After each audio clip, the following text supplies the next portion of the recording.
I love the human mind, man. I love it so much. Earlier this morning I was looking at some of my recent video analytics, which is part of the job. And I take a look at the comments and people, for the most part the comments, the top comments are nice, and then the new comments are a mix of nice and mean. And the mean ones are probably bots because, if you don't like me, you're not human. Um and I was thinking like, damn, it is really cool that I have been given the opportunity to make a living off of essentially imparting advice and analysis. Like that is cool. There must be I mean, so many people would like to do that, and I'm lucky enough to be able to do it. And I have an affinity for it, I'd like to believe. And basically what I'm thinking in my head is I've got big pants on. I'm a big brain boy. I'm cat sitting for a friend. And while I'm thinking this, I'm also thinking another thing. I'm thinking, don't do what you did last time. Don't microwave the cat food because it's been in the fridge for too long. Microwave it for 15 seconds. The last time you microwaved the cat food up to room temp, you did what? Up to room temp, not to heat, but to room temp, because it was cool from the fridge. The last time you did it, you hit the microwave button, you turned it on, and then you wandered off and over microwaved it. I'm thinking in my head, like, okay, 15 seconds, 15 seconds. I hit the button, I wander off instantly. Like, there wasn't even a second delay. It was button hit, another task. It was good.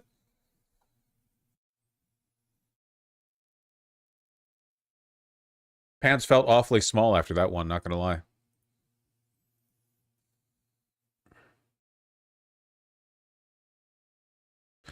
You can set the cook time. I'm not setting 15 seconds. I'm gonna hit the button, wait 15 seconds, and then turn it off.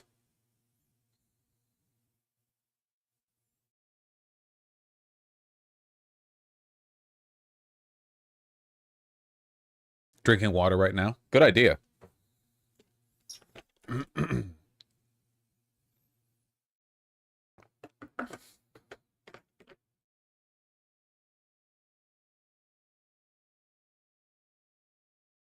Love the sweater. Thank you. Oh, hey. Been a while since you were on here. Oh, medical update with our friend over here, our good friend Ruben, who's lounging at the moment.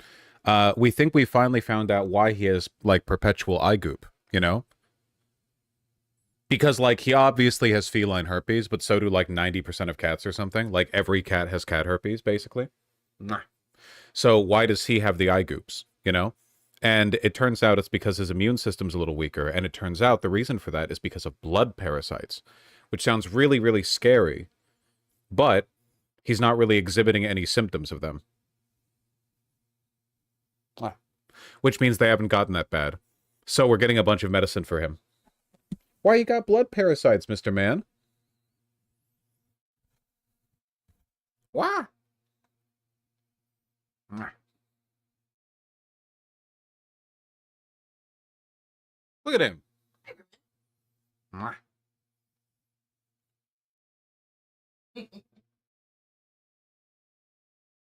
Ah. He's been so damn friendly lately. Wrestling with Capella all dang day. Yeah, the blood parasites are puppeting him. He's like one of the immortals from Sekiro. How's Capella doing? Capella's great, dude. She and fucking Ruben zip around all goddamn day. They're running a tornado, you know? Very, very happy. Excuse me.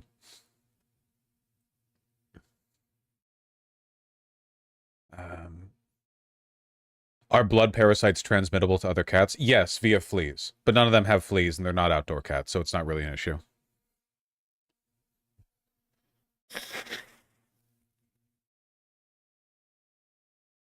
How's the beach? Beach was good. How's the head? Don't remind me of it. Oh, man.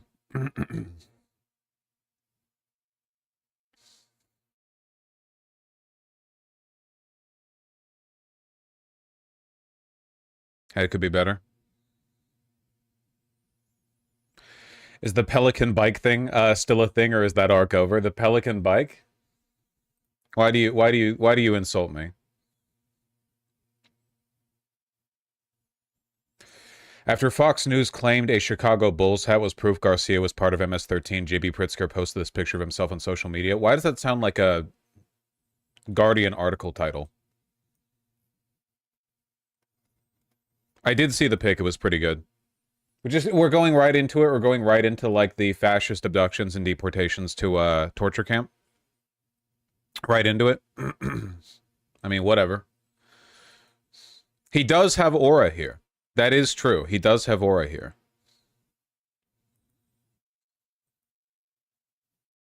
Is he losing weight? Yeah, he's prepping for the presidential, but he doesn't know that America wants a fat president. We want it.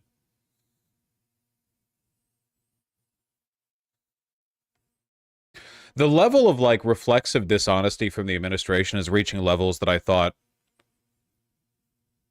weren't possible, right? Because like the official position of the administration is that the Supreme Court ruled in favor of them, but also if it ruled against them, it doesn't matter because Joe Biden also defied the Supreme Court when he pushed for student loan forgiveness, which he didn't do by defying the Supreme Court. But also, Garcia was an administrative mistake with his deportation, but also he was a terrorist / MS-13 member. He has no convicted charges, but also we know he's a terrorist. The level of like nobody even knows what lie to settle on is insane. You'd think they would settle on one lie. I don't understand why they have like 50. Did you guys see this? The DOJ is filing a lawsuit to investigate why Riley Gaines didn't win 5th place in a swimming competition or some bullshit. Listen to this. We want to restore the records of these young women.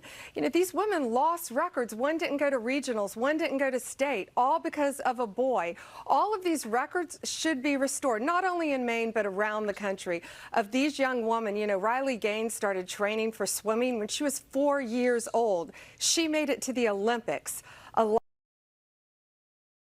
No, she didn't. If she made it to the Olympics, why did she tie for 5th? In like a regional swimming competition? She didn't make it to the Olympics. What are we talking about? This has been a thing for years. We're photoshopping her into the pics. Trump's gonna hold up like a framed photo of Riley Gaines photoshopped on the like the women's gold medalist.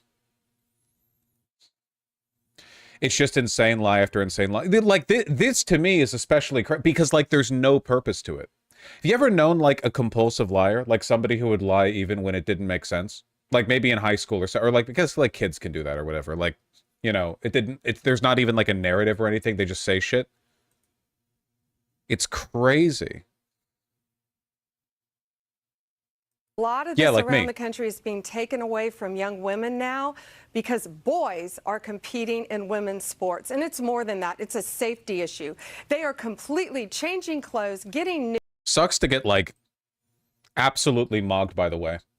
Like even in the photo that they've chosen, you know, the trans competitor looks calm, collected, in the zone, happy, and Riley Gaines looks like a freak demon, like a demon of avarice. It's too late. I have already depicted you as the Yakubian experiment.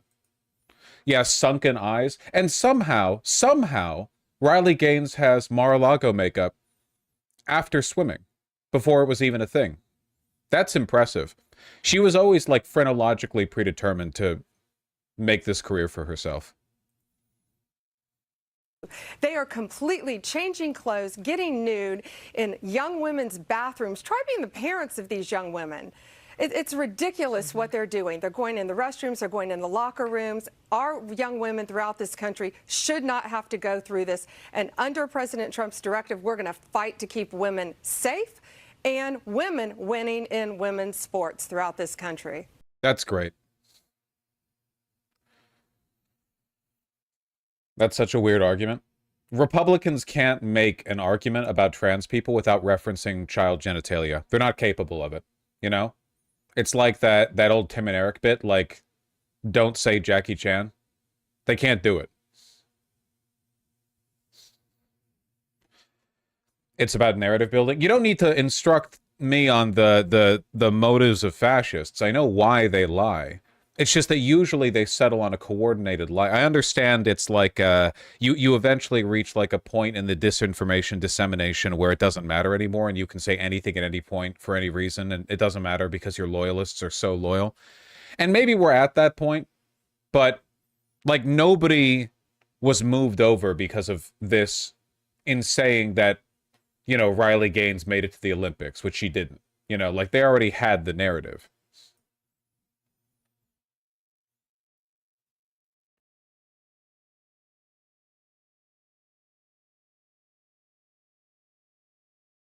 I don't know.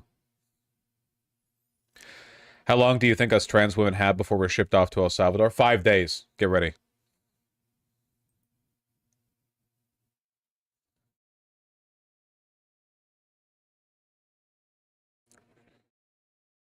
Is the culture war finally grinding to an end? No.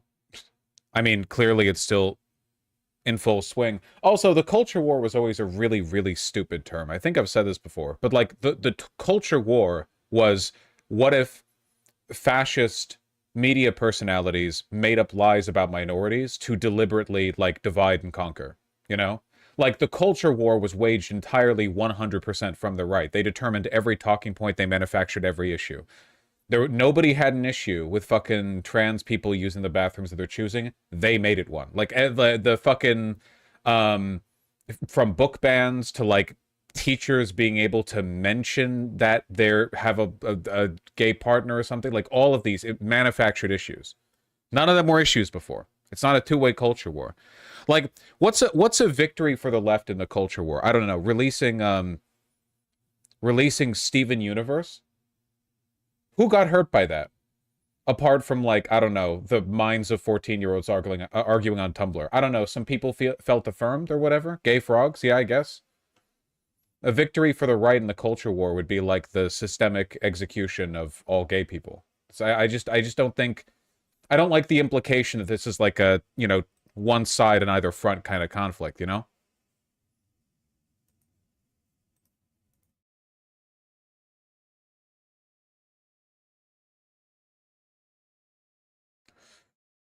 Apolitical Japanese grad student Suguru Onda just had his student visa revoked without notice. Finally, America is safe. This is what we voted for. Via a 1.5% margin of victory in the popular vote, we have secured the overwhelming mandate to make America great again in the form of, checks notes, deporting this guy for some reason. Deporting a Japanese PhD student.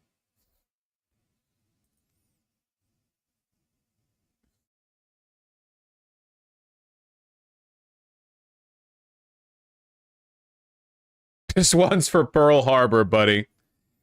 Well, that wouldn't work because the current crop of Republicans would probably be like, well, actually, Pearl Harbor was justified because America cut off, like, you know, petroleum resources that they were shipping over to the Japanese, which was an act of warfare and aggression from America, right?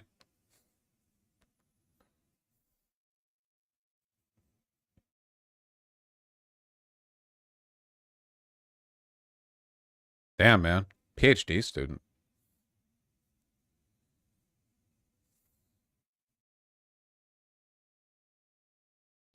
Onda is married with 5 children. Holy shit. That's like half of all Japanese children.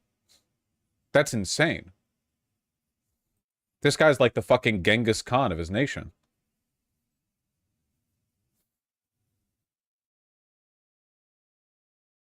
He's a Mormon convert? Ha! Maybe that's what the Japanese need. The Japanese just need a little bit of like psychotic, like their version of patriarchy is not conducive to high birth rates. They need like Mormonism. That'll bring him back.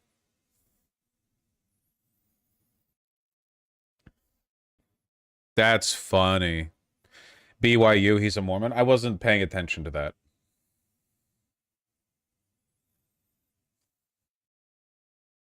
That's an excellent photo. Salt flats be aesthetic. Salt flats are easily like a top tier, like an S rank biome in art, I think. Or in real life, I guess, if you go to them in person.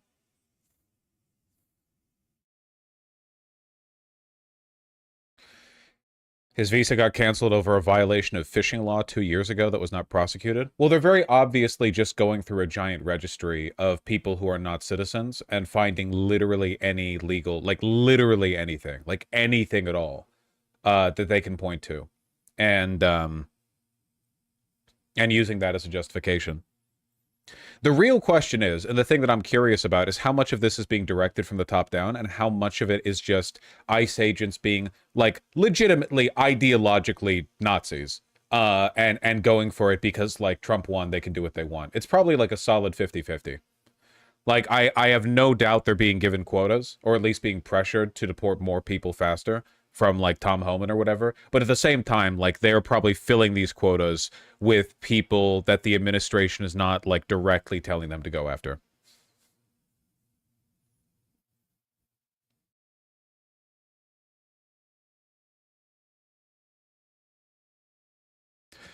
Have you seen that one ICE agent who was literally a Nazi pretending to be an ICE agent? Do you mean the one where he broke open the car without a warrant? I don't know if it's been confirmed that guy was, like, not an ICE agent.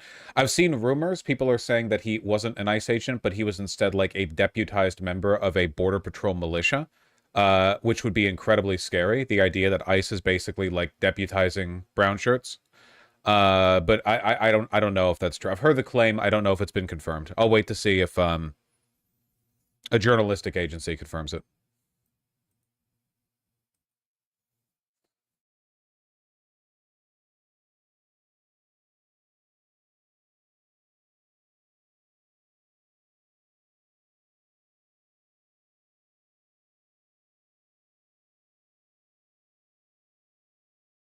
See if I can.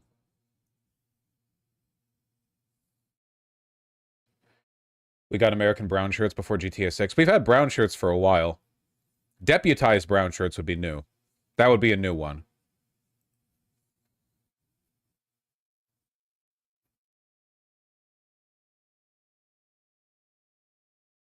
I'm trying to see where that video is. I'm breaking into the car.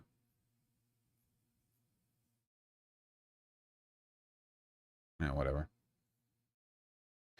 There are a lot of Hispanic people in my hometown I know who would love to be deputized and do the brown shirty work like capos and such. Well, yeah, I mean, that's like one of the reasons why Trump won big with the Latinos, right? Because every single person from south of the border thinks that they're like the direct descendant of the Spanish conquistadors.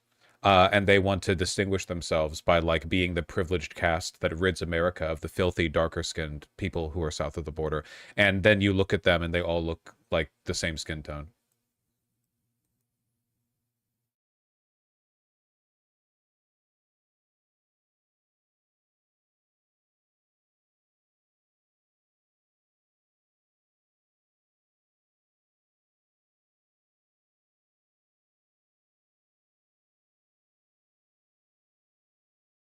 Link with vid of car window smashing.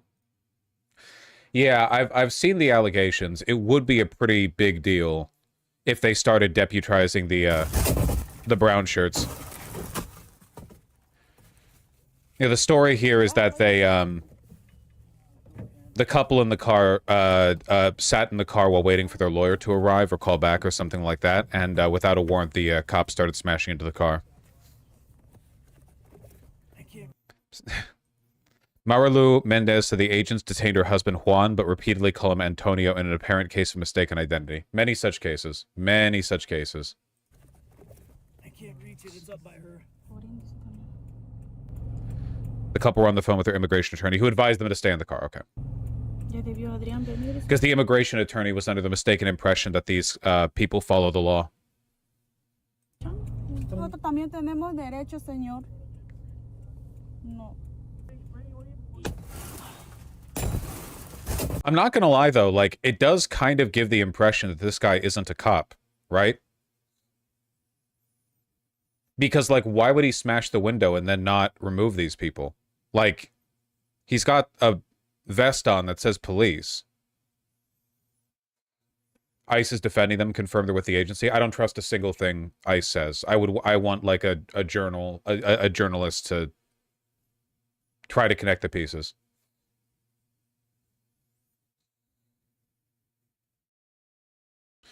What is he then? Well, the accusation is that they've deputized a member of a border patrol militia. I don't know if that's true though. No. Like, why break the window but then not like take people out? Just having fun? Grábalo ahí, hombre.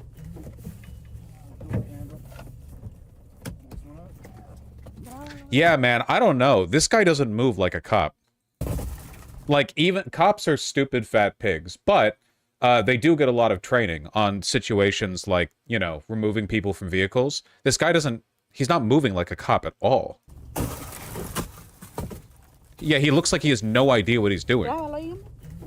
What is this? What delicately sets that smashes window, delicately sets the indestructible tool down so that it doesn't clank too hard, then doesn't do anything? I don't get it. ICE doesn't get the same training as other cops. That could be true. That could be true, yeah. It's possible that ICE just doesn't get the same training. You wouldn't expect them to act the same way. That's true. What?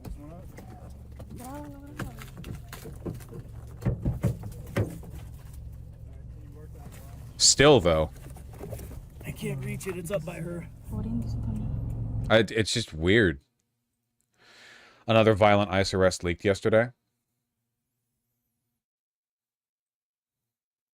What the fuck? Okay, we don't need music. Okay, see, this is how cops act, because cops are gay as hell, right? This is classic cop behavior. Guy just standing, let's fuck him.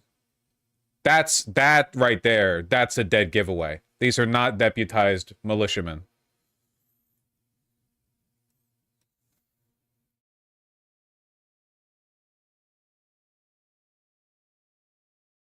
He's got a gun in his ass. Let me get it. Yeah, essentially. So do they just, like, kill this old guy? Like, there was no other way to apprehend this man than by, like, football charging him into this elderly fat man with a cane. Oh man, poor. I wasn't even looking at the big guy in the first one. His, like, wobbles back. That really sucks. Looks like George R.R. Martin. He's never finishing the damn books. Poor guy. He does fall funny, but it's still sad.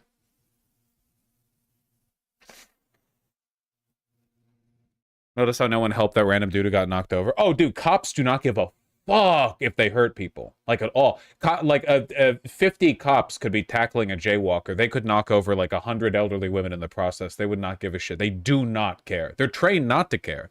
Because they're trained, like, you are, like, the last fucking bulwark of civilization. You're the only thing standing between society and absolute depravity, which is why you need to football tackle innocent people through 50 elderly Chinese women and not help any of them.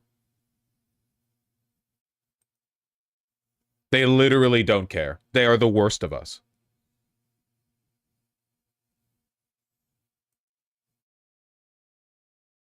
Which, it's absolutely vital we have 3 people on this guy and no one helping this one. Anyone helping this fat elderly man with a cane would detract from the security of the situation and compromise everyone to a permanent end.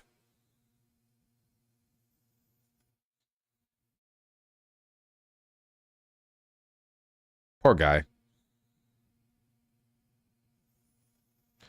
And then, of course, as is always the case, civilians come out and are the first ones to check on the old guy.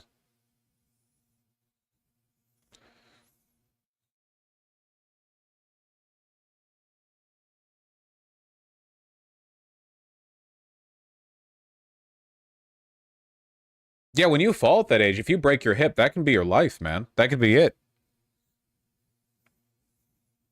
Hope he sues the fuck out of them. Sorry, that lawsuit's not going to go anywhere. Qualified immunity. Cops basically get to do whatever the fuck they want as long as they can argue it's in the service of their job.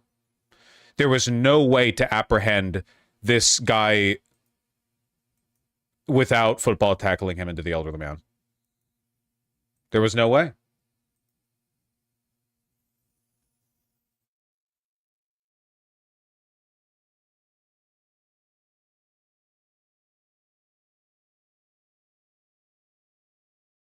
I don't know.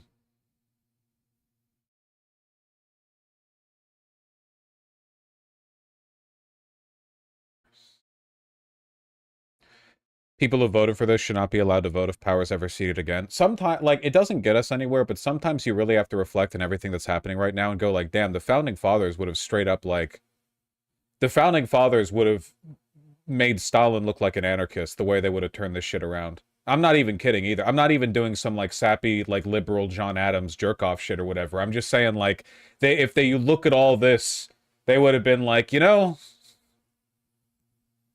I don't think so.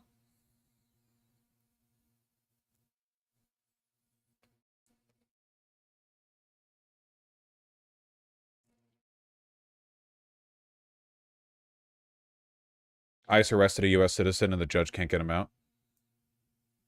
Classic.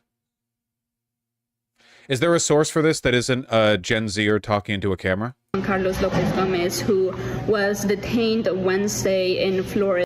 I'm here in the Leon County Courthouse where we just got done with the first appearance of Juan Carlos Lopez Gomez, who was detained Wednesday in Florida, and he had charges of entering the state as an unauthorized immigrant. However, he is an American citizen. His mother came to the courthouse, showed his birth certificate and his social security. I wonder why ICE would arrest somebody named Juan Carlos Lopez Gomez, who is a citizen, you know?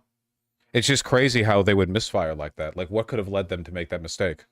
Number card, and that still wasn't enough to get him released. The judge... They just fucking executed him off camera. That's crazy. They caught that on video. Just said that she was sorry, and the attorney working for the state said that because he had an ICE hold, he couldn't be released, even if the court didn't find probable cause for his arrest. Wow, okay. I wasn't aware that judges not only didn't have the authority to put holds on the executive branch, but also apparently can't regulate the behavior of any agents of the executive branch. Jesus Christ. Yeah. ICE detains U.S.-born citizen despite judge seeing birth certificate. Jesus Christ. Remain in jail for 48 hours under an ICE hold, according to the Florida Phoenix. His mother and a community advocate presented his birth certificate and social security card during a hearing in Leon County, but the judge said she had no authority to release him due to the court's jurisdiction.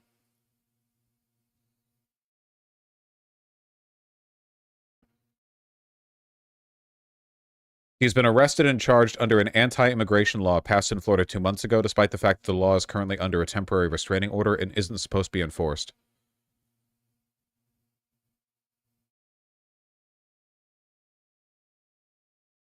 Can I get some more information on the judge saying she has no authority to release him due to the court's jurisdiction? So they did this to what judge? Like what judge? What level of the judiciary? I think it's because it's a county level judge. Okay, well then clearly this needs to be escalated. Judges county level, ICE is federal. Yeah, but there are circumstances where like local judges can rule. Like you know, just because you're a member of a federal agency doesn't mean that you have like completely unreined power until a federal judge steps in.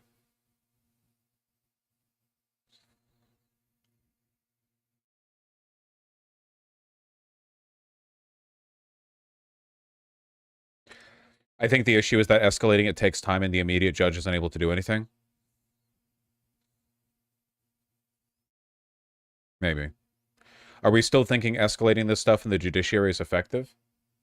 Hold on 1 second. This is a routine stop and seizure. Will you please move to the side of the scanner? 1 second. We're checking your chat history.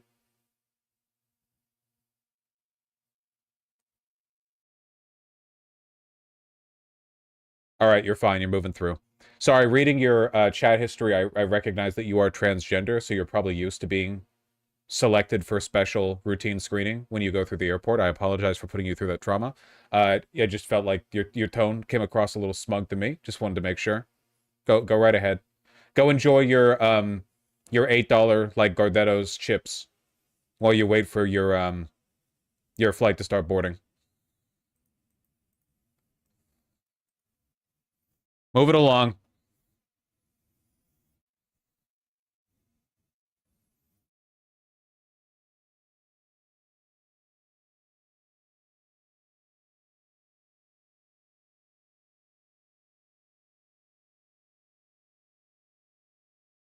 Jesus Christ. The man who was arrested Wednesday after a traffic stop in which he was a passenger on his way to his job in Tallahassee is set to remain in jail for the next 48 hours. Can you... Okay, so, like, let's get the timeline straight here. Let's make sure we understand this properly. So this is a U.S. citizen who is the passenger in a car. ICE stopped the vehicle and arrested him on an anti-immigration law that is not currently supposed to be enforced because it's under hold by a court, for not being a citizen when he's a citizen. And he's now subject to an apparently mandatory 48-hour detention period.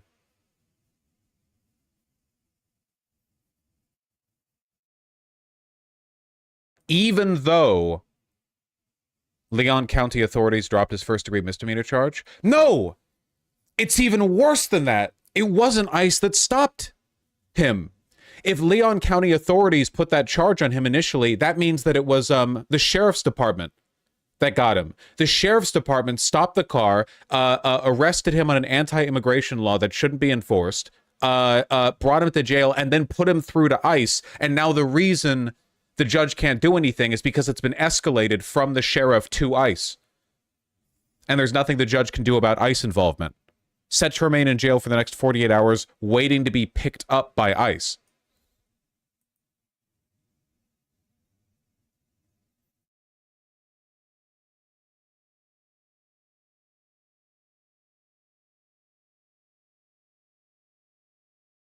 Jesus. So even though he is still currently in the custody of the sheriff's department, he's the county jail, the judge can't do anything because he's pending ICE seizure, even though he's already proved his citizenship. That's not enough. So even if you're a U.S. citizen and a judge has acknowledged that you're a U.S. citizen and you're still being held by county officials, not ICE, they still can't do anything.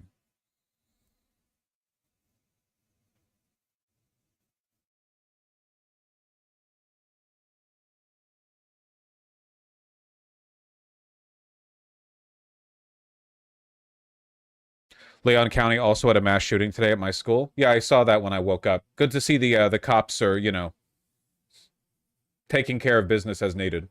You know, really prioritizing, taking care of things as they are, keeping the county safe.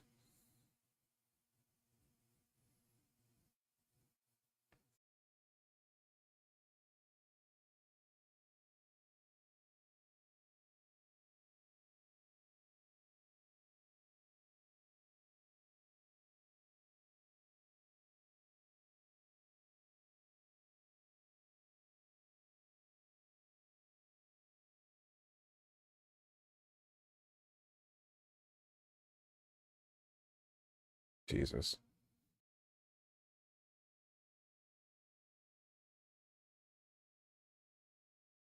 One second, I have to send that off.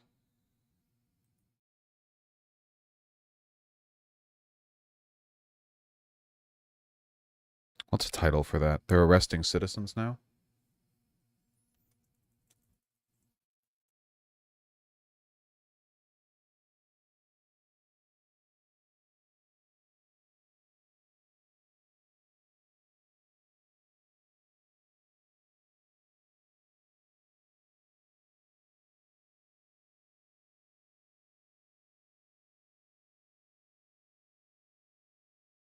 Okay, sorry.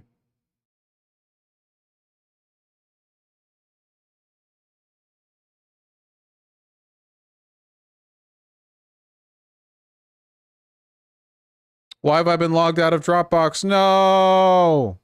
Ah! Logging back in. So birthright citizenship is effectively dead? Nope, that's a different thing. You've thought of a different word, a different concept.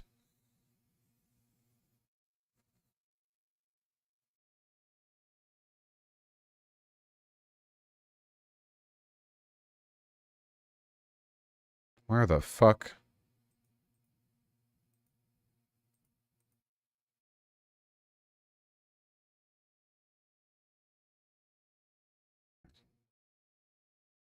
The Dropbox logout situation is crazy. That is happening, though. The Supreme Court just announced they're taking up Trump's birthright citizenship case. Yeah, I know.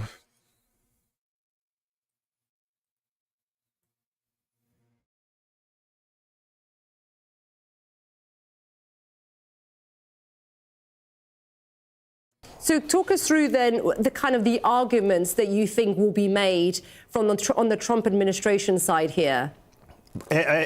From the Trump administration side, they will try to argue. Their chief argument is that the children of undocumented people are not subject to the jurisdiction of U.S. laws. However, the easiest way to explain why that is a tough argument to make is because if you are undocumented or a child of an undocumented person, you have to obey the speed limit. If you commit some type of violent crime, you'll be stopped by the police. Obviously, realistically, you are subject to the jurisdiction of American laws, and many of the children of undocumented people have no. The problem with all legal arguments that surround the issue of birthright citizenship or citizenship in general is that our understanding of citizenship is fundamentally like Hitlerite. The idea that a person could be a permanent resident for 10 years but not a citizen, there's no rational argument for it. You define a line, and it's arbitrary, and then at some point or another, people cross that line or don't. It's not only socially determined. The arbitrarity of the determination is meaningless, right? For another great example, all you have to do to vote in a state election is to live there. You could have moved there yesterday, right? As long as you're registered to vote in the state, you're fine. So you can be in California your whole life, and then at 42 move to, I don't know, Texas, and then be fine to vote in Texas. Just got to register, easy peasy. So why is it then that a person can live in Mexico for 40 years, then move to the US, then not immediately vote? Oh, because then we'd be flooded with immigrants who will, change the electoral course of our... Okay, well, when immigrants come over, they make other decisions that affect our economy and society and culture. And you can do that state to state. It's totally arbitrary. It doesn't make any sense. Unfortunately, that arbitrarity does mean that the Supreme Court has, legal arguments that they can use to move things in Trump's direction.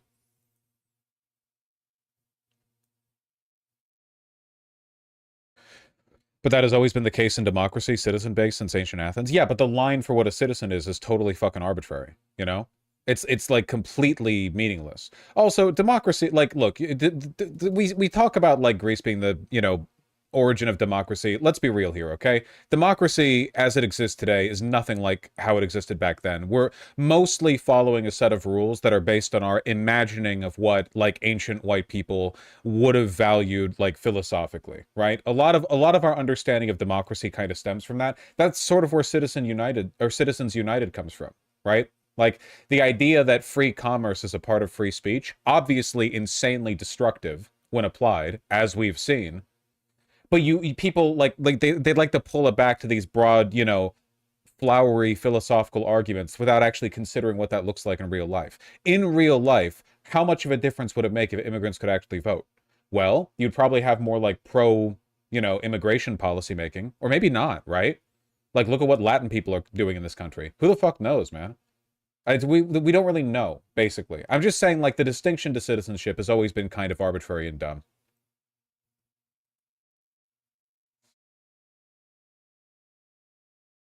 Connection to any other country because they were brought here at such a young age. So to try and suggest, for example, that a child brought here from China or India. All we know is that immigration made us the wealthiest empire in human history. Yes, that is true. It is factually, we can't really talk about the empirics of citizenship. We can talk about the fact that immigration has objectively made us enormously strong. Yeah.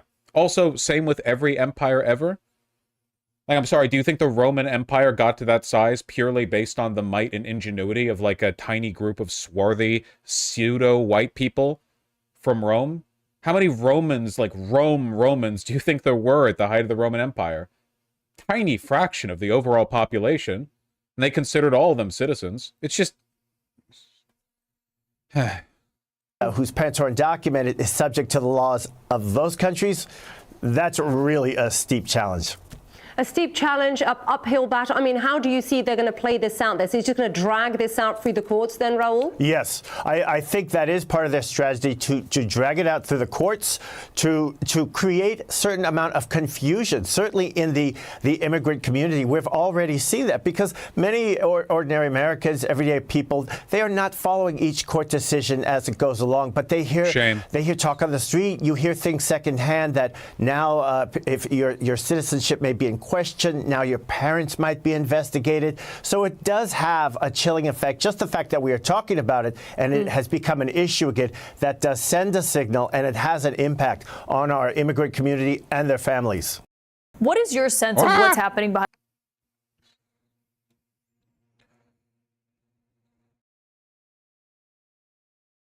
Literally anyone could become a Roman citizen by serving in the military and paying tribute to the empire. Yeah, but again, like, also that's arbitrary. Who, by the way, contributes more to the fabric of Roman society? The earnest but poor farmer who spends 40 years toiling the fields and providing grain for the army to eat? Or the wealthy merchant who's part of, like, an annexed territory of Rome, who pays tributes to the empire but does nothing culturally or personally to contribute to it? Again, it's always been bullshit, right? Always, always, always.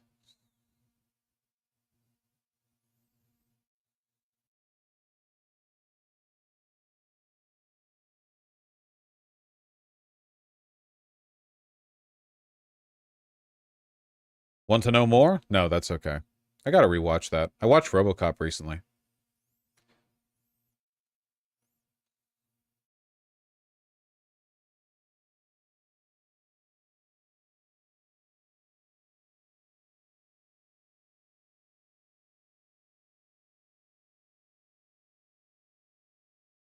Still haven't seen Starship Troopers? Well, the main thing you have to know about it is that it's anti-woke, okay? It's anti-woke. It's red-pilled and it's based. And you can tell that because the humans are the good guys.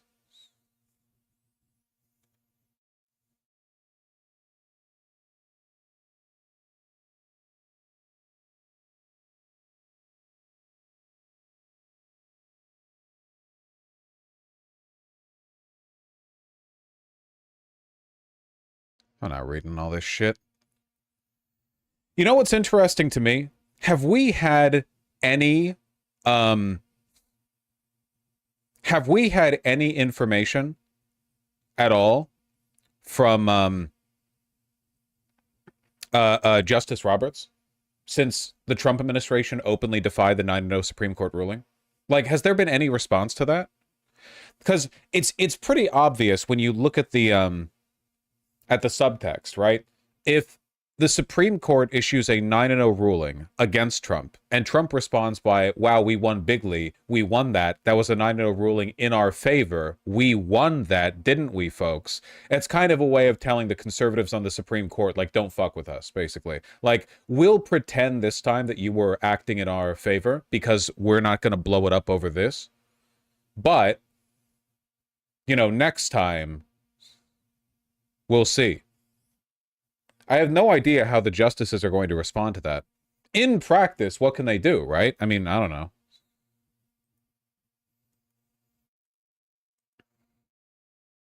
A win for nothing ever happens. It's the Supreme Court. It's only been a few days. They're not YouTubers. You know, they're not going to come out with a... You know, Justice Roberts isn't going to come out with a my response to the Trump situation, which is crazy, the day after. You know, they're going to write something up, and it's going to sound real fancy.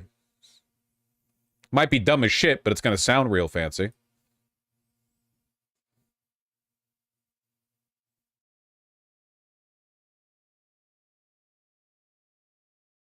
A read on the possible merits of the case.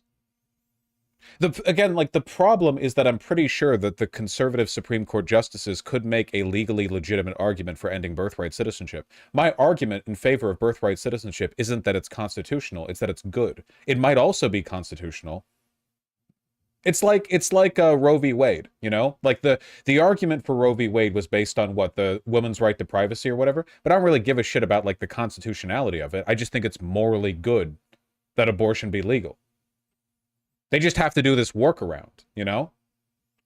The Supreme Court is just an engine that turns political arguments into constitutionally justifiable arguments. Or ones that sound like it, at least.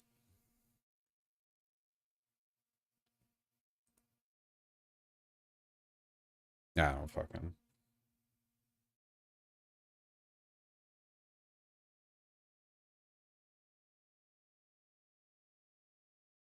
Would they make this like omni-true, can go back in the past and change citizenship status, or just after some date? I believe the Trump administration has said they're not interested in denaturalizing everyone who's ever benefited from birthright citizenship, because the logistics of doing that would be monstrous beyond monstrous. That being said, they're probably going to do it anyway. They're probably going to do it like selectively, right?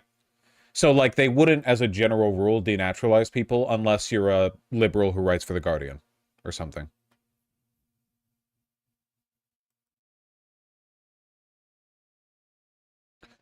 Does Trump lie about the Supreme Court voting in favor of him, or is he just stupid and believes it? I think he's stupid and believes it. I genuinely think that he got that information from Stephen Miller in that room with Bukele there. When Bukele was visiting and they were joking about like how funny and epic and red-pilled it is that they're detaining people without trial or whatever. I genuinely think that Trump is just like a doddering old grandpa who's being led around by the nose by other people. And Stephen Miller is 100% one of those people. Have you gone over the possibility of Trump officials being held in contempt of court? Have you gone over my YouTube channel in the past 24 hours? Out of curiosity?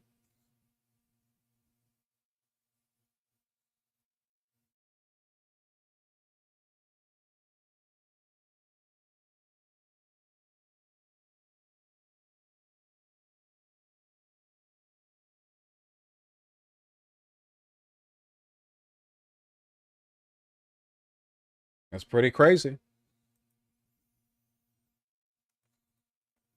This downfall of American democracy situation is crazy.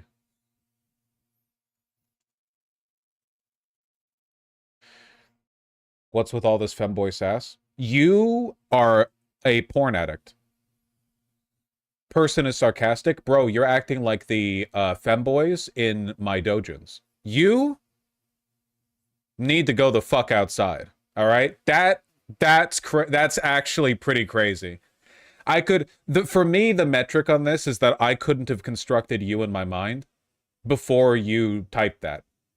Right? Like, if I wanted to make a joke about a guy who would talk like that, I wouldn't have come up with that. You had to supply that to me. Okay? You're out of the fence. The situation is crazy.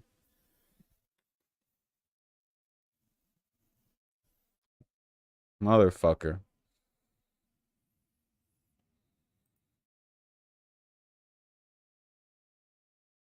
Till the room stinks. You know that's right.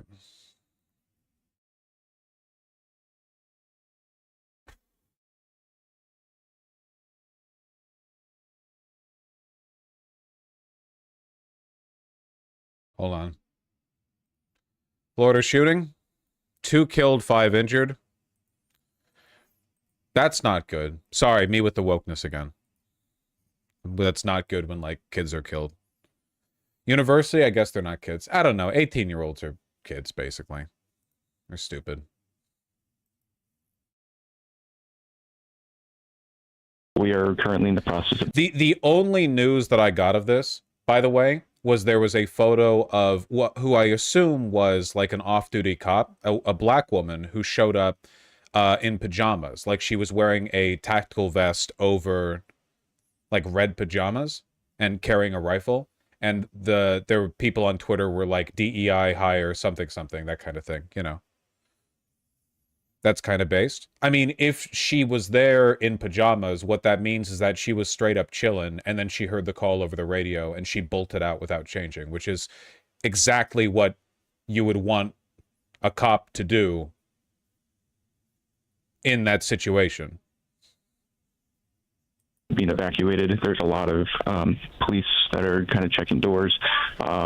It's a very fluid situation right now, but we evacuated from our building to another building. Communications has been roughly the same. It has been just shelter in place. Police are evacuating buildings, and then that there is pretty much like just a shelter in place. And as soon as police arrive, okay, there's gonna be shooting. Hold on, there's gonna be a gunshot. Jesus. The shooter's confirmed to be the son of a Leon County Sheriff's deputy. One of his parents' weapons was found at the scene. That's embarrassing.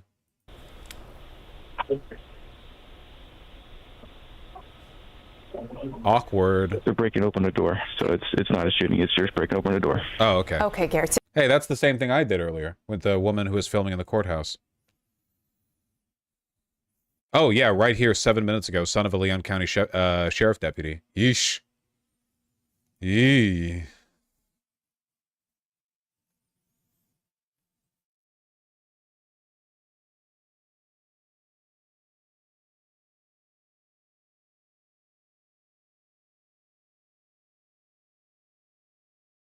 Yeah, same county where the that citizen was arrested and put in ICE detention. Suspect is among those hospitalized. Okay, so he did live. At least immediately lived. Suspect was shot. Okay. Might not live.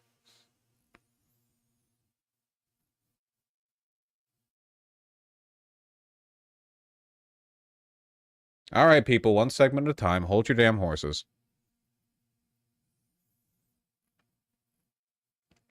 FSU shooting is Florida's 6th mass shooting so far this year. I love this country.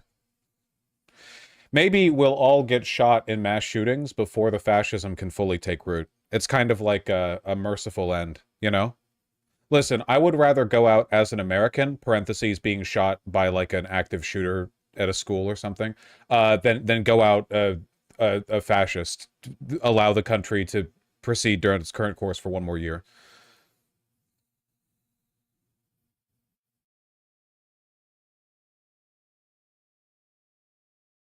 It's what the founding fathers would have wanted. That's pretty true. I agree with that. What do you reckon caused that 2019 drop? No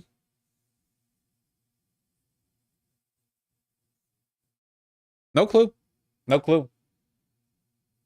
COVID hit 2020. Like, COVID-19 developed biologically right at the end of 2019, but it didn't really, like, hit until 2020.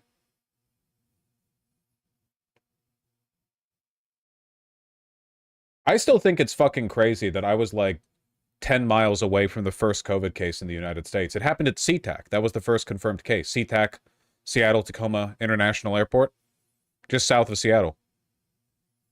There should be like a ground zero monument.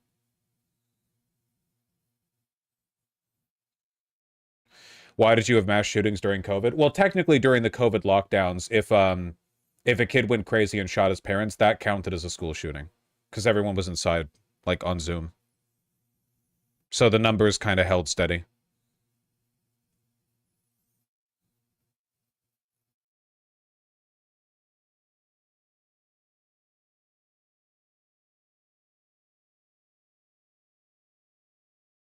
Oh, that's the lady. First responders. Yeah, she was one of the first people there.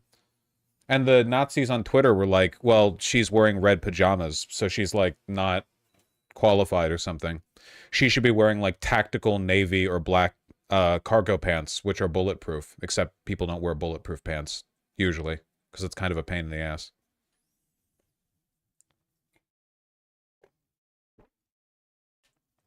Are those even pajamas? I don't know. What the fuck is a pajama anymore?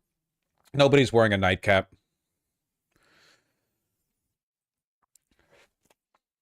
We need like tactical responses to school shootings where people show up wearing like Kevlar equivalents of Chinese Three Kingdoms banded armor, you know? You know when they had like interlocking rectangular plates of metal?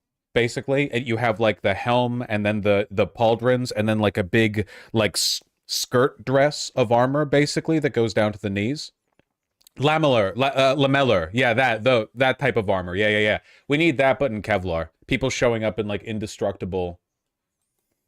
Basically, we need the real life equivalent to the mercenary armor in Disco Elysium, okay?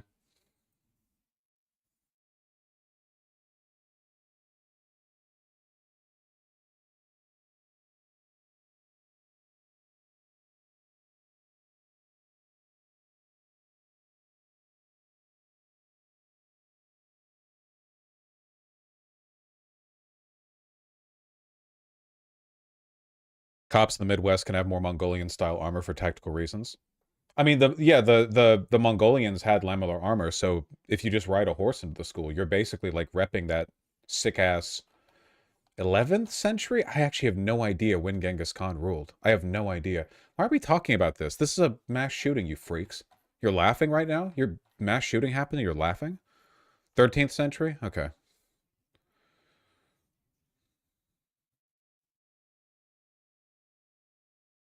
It is interesting that the shooter was the child of a sheriff deputy. Kind of curious to see how that one plays out.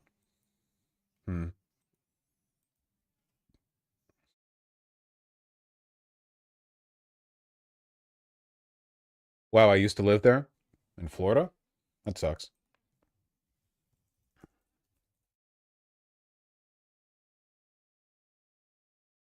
We laugh so we don't cry. I think we can all agree that when it comes to being on the morally up and up, it's better to be like a bit of an edgy fellow who supports every single social practice that would reduce school shootings versus the disingenuous thoughts and prayers motherfuckers who make everything worse and are contributing day in, day out to the frequency of these events.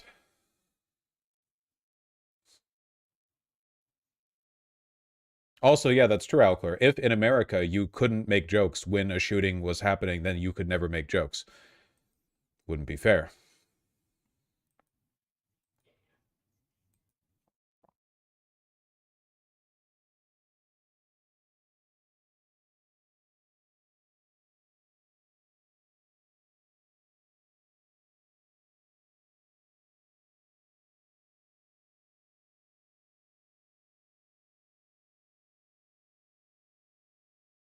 Yeah, I saw. Everyone wants me to talk about it. Yeah. Turf Island, what do you want? J.K. Rowling celebrating. UK Supreme Court ruling, trans women aren't women, trans men aren't men, etc., etc. Non-binary people, they grope you and tell you what your gender is or something like that. I'm not entirely sure. The UK really is like a fucked up place, man. It's crazy how, like, Keir Starmer is not being even remotely antagonistic to Trump, which is wild. It's crazy that, like, the British royal family has historically shown more backbone against Trump than the Prime Minister. You know? Remarkable. Like, it's every time I think like America might be the most dead country now, the UK finds a way to one up itself. It's like, imagine trailing at the knees, being the coattails of a country like the United States in the state we're in currently. Like, you're like less than a dog, man. What are you talking about? England somehow has the same amount of political apathy, if not more, than America. Oh, I think it's more in England, you know. Maybe there's more concentrated evil in America, but that like rot. That's just what I don't know if it's I don't know if it's like an Anglo-Saxon thing. I don't know if it's like a British common law thing. I don't know if it's maybe, you know, I feel like I'm going to default back to an Aristotelian racial hierarchy, where you have like thin-blooded people in the hotter climates who have spirit and passion, and then you have thick-blooded people in the colder climates who are like laggardly and thick-headed. And I think I might be like leaning in towards that. Because why the fuck is it that like, what is it about the northern air that makes us like this, you know? It's not even that cold in America for the most part. Like, what's going on with that? I'm not even kidding. Like, why is it that French people and Italian people, and even some German people, if you can believe it, why is it that they have passion? And then you look at the UK and it's like, what? I don't know. It's the lack of dietary culture. It might be that. It might legitimately be the food, like in part. Because I've eaten British food, and at no point after eating British food have I thought, like, I want to make the world better for other people. When I was in Barcelona and I had like a cappuccino and like a little pastry, afterwards I was a firebrand. I was a revolutionary. I'm not kidding. You have a little meal like that or something with a little sprig of mint or something, and afterwards you're like, yeah, you know, this is what life's about. We got to make it like this for everyone. We got to make it good for everyone. I've had, you know, British food, and after that I was just like, I'm going to bed. Good night, y'all. It's the Protestantism. There might be a correlation here. There might be a correlation here.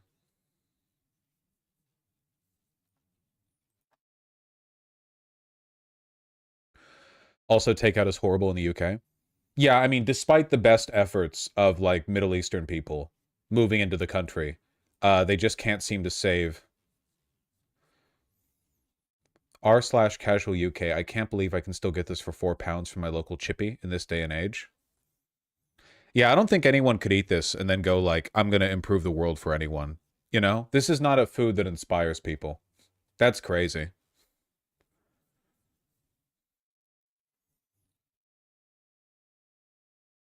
£4 is crazy, though, in this economy. That's a lot of food for £4.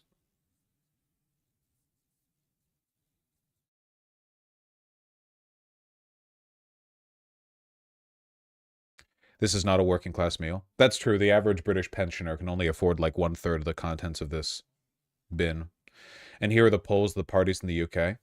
Let me guess. Keir Starmer has 4% approval rate. Yep. Yep. That's crazy. That's crazy. The Tories mismanaged the government for over a decade and burned out all of their goodwill. And it took like 5 days for the Labour Party to plummet back down. And now the most popular party is, well, based on current trends, Reform.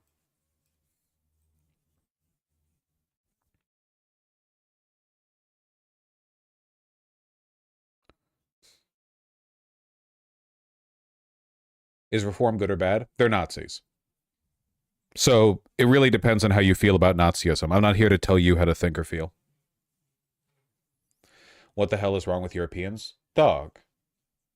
I agree, but like, look at America right now. This is not a time for us to be crowing right now. Or also, they're not European anymore. They are to us, but not to them. It's not gloomy all over the world. Apparently, Burkina Faso has finally figured out how to make canned tomato concentrate.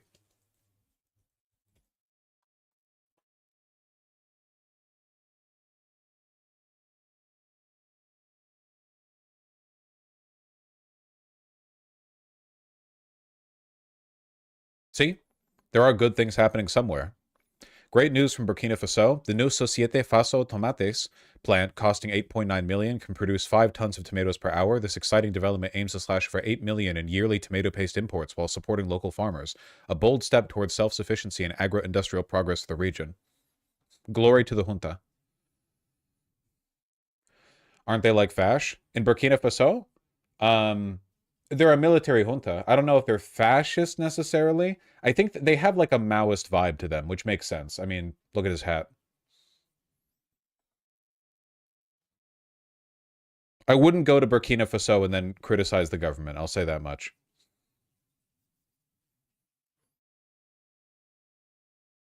They're Russian-backed? Yeah, but like, so is everyone in Africa.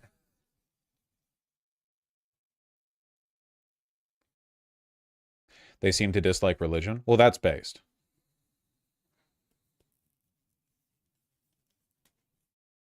Yeah, also, we're Russian-backed now, motherfucker. That's true.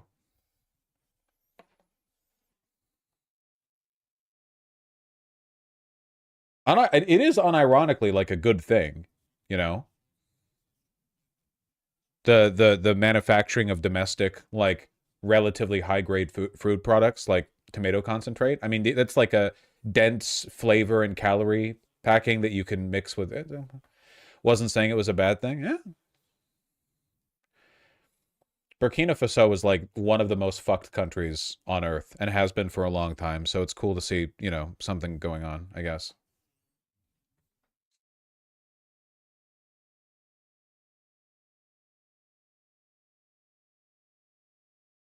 Liberia has cannibal warlords. Who amongst us? Who amongst us?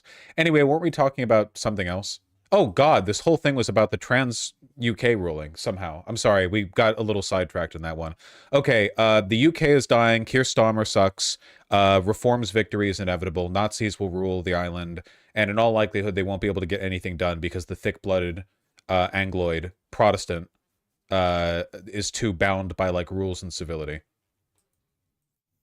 It does kind of seem like Reform's like own version of brown shirt Nazism is basically rooted in like UK skinhead hooligan culture, isn't it? Like, I've seen what the Reform voters look like. It's like older people are racist and want the Tories, and the younger racist British people are basically just 1980s skinheads all over again, you know? They're the guys who were being made fun of in the Wall, the Hammer Troop, the Hammer Bros from Mario's in The Wall from Pink Floyd. That was from the 70s, dipshit, not the 80s. So my bad. Pardon me for fucking breaking a few eggs while synthesizing a political omelet, okay? You get the point. And while we're talking about the skinheads from the 70s, yeah, I do want to cop one of their Harrington jackets, okay? Because they were originally worn for golf. And I went mini golfing recently, and I would have liked a nice Harrington jacket, but I didn't have one. So instead I wore a cropped, like, Aztec blouson, which also looked good, but I would have liked the Harrington jacket.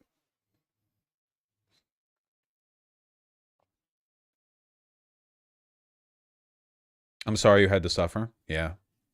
You like golf now, you capitalist pig? Mini golf is a sport of the people, and I refuse. Anyone who says otherwise is a fucking liar. Mini golf is a proletarian exercise.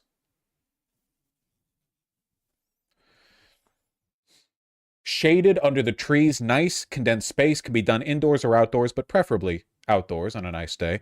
It is the golf of the people. Doesn't take up all that space. Okay. Anyway, trans people. What can you say about them? Well, they like anime, or so I'm told. The UK Supreme Court has ruled the terms woman and sex refer to a biological woman and biological sex under the UK equality laws, bringing a long-running court battle between feminist groups and the government of Scotland to an end. Thank you, Al Jazeera. TERF groups are not feminist groups. All of these TERF groups have been arguing in line with the far right for like a decade now. Not feminist groups. Remember when when Roe v. Wade got revoked here in America and J.K. Rowling didn't talk about it for like 3 days? Like, J.K. Rowling will fucking tweet every time a trans person stubs their toe anywhere in the world. Revocation of Roe v. Wade, she didn't have shit to say.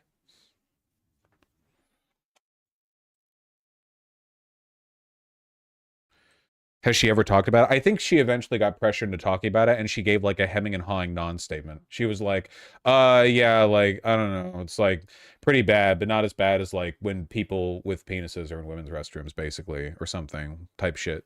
I think that's exactly what she said, as a matter of fact. I also, I want to engage, since the world is ending anyway, and I want to indulge in my petty vices, I want to be sexist for a sec, if I can. I'm trying to find the video that I found of the women TERF group announcing their success with the Supreme Court ruling, where they look exactly the way you think they would look, you know? 1 second. I want to make fun. Where's that video? I thought I retweeted it. Nasty hag. Okay, hold on. That's sexist. It's also true, but like, hold on. Can somebody find that video? You know exactly what video I'm talking about. All right, one of you will find it.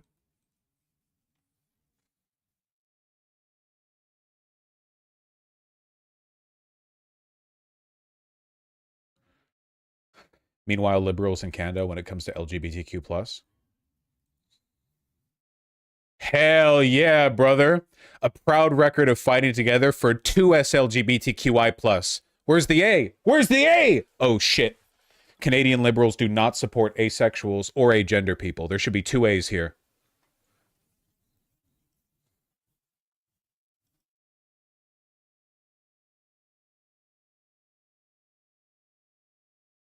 Yeah, I want the video version of this. I want to hear them speak. Where, like, again, they're literally all exactly what you would expect British TERFs to look like.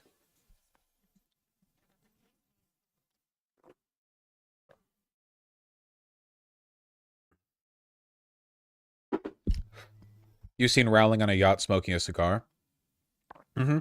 Or she's trying to do her best, like, Andrew Tate impression.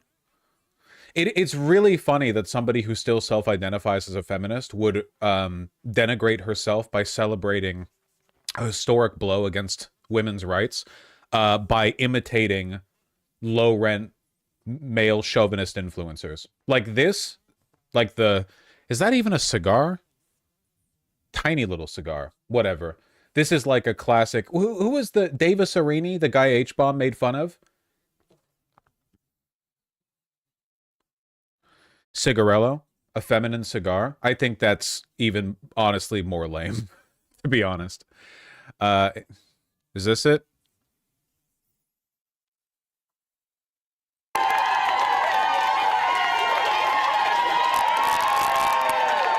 Never again will these women be terrorized by the knowledge that there's an incredibly small possibility that when they use the restroom, somebody else in there who is doing nothing to them has a different paragenitalia.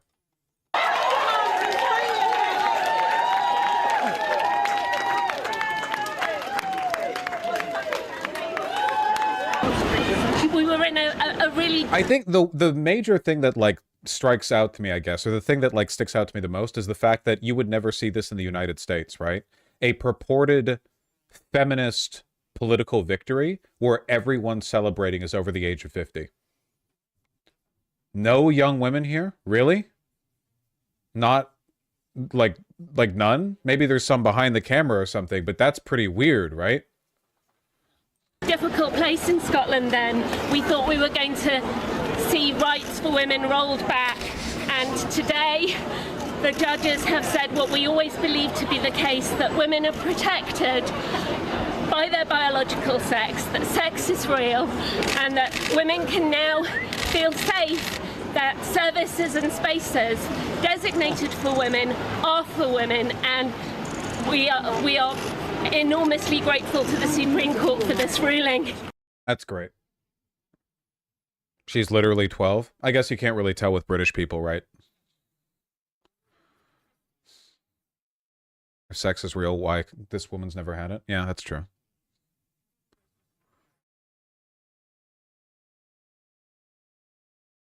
Weird Rowling's biological sex didn't protect her against her husband. Yeah, it's kind of crazy. It's almost like the way you protect women is by having, like, you assess, like, the threats they actually face and try to build a social network that protects, nurtures, and believes people.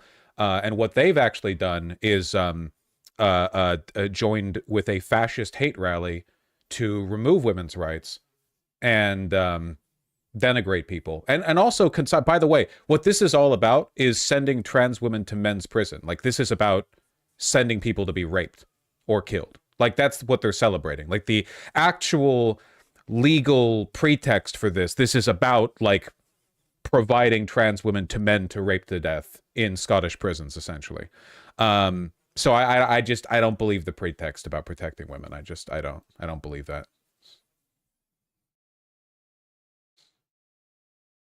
Also, you motherfuckers ooping me, but, like, dude, none of these motherfuckers have been victimized by trans women. All I do, day in and day out, I hear trans women predator, trans women predator. Fucking where? This culture war shit's been going on for a decade, more than a decade now. Where? Where the fuck is this? Where?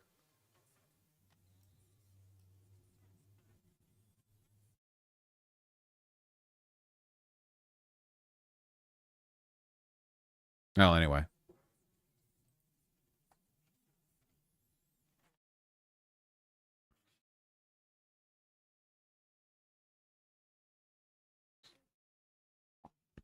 How do you get to them? Like, how can we change this stupid shit? Like, these women in particular, I don't know. British TERF culture is crazy. It does seem like it's entirely made up of fascist collaborators and man-haters. And it's funny that they would get along considering those opposing virtues, but people, you know, hate makes for strange bedfellows.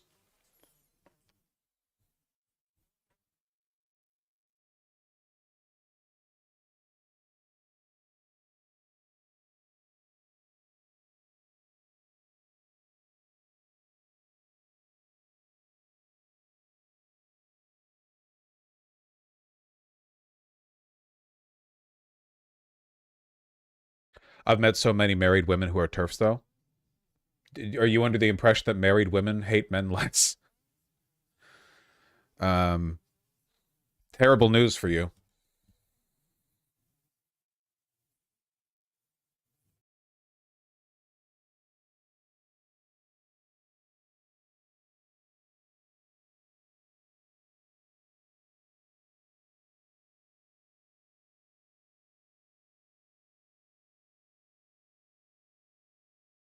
A lot of married women are really unhappy, actually. Yeah, but I reject the premise that, like, there's any actual justification. Trans people are the most fucking maligned.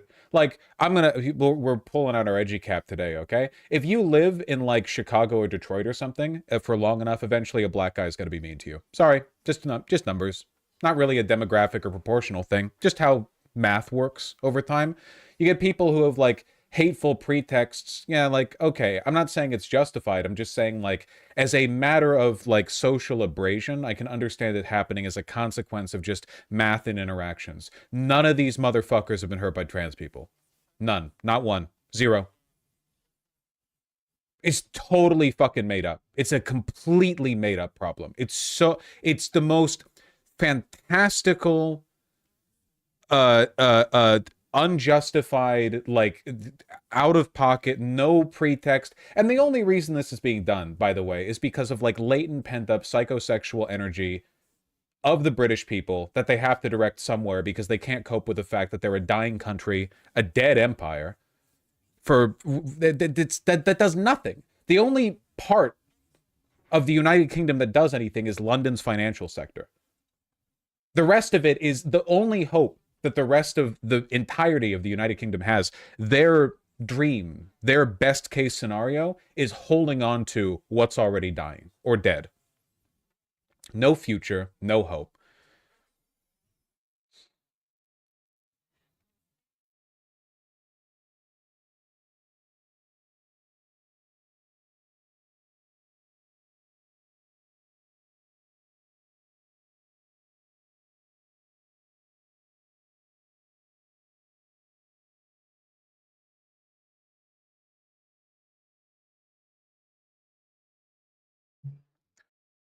Until now, trans women with GRCs can be counted as women for the purpose of all women shortlists for political parties to fill quotas for women on boards within organizations. This will no longer be the case.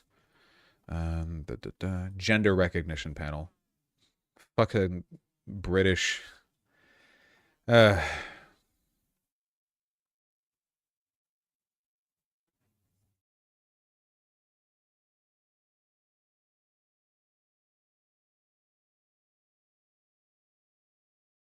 It's so crazy you have to get a gender certificate. Yeah, there's a reason they have the fucking "do you have a license for that gender" meme. It's just such a bureaucratic sludge country. No fire, no heart. No beliefs.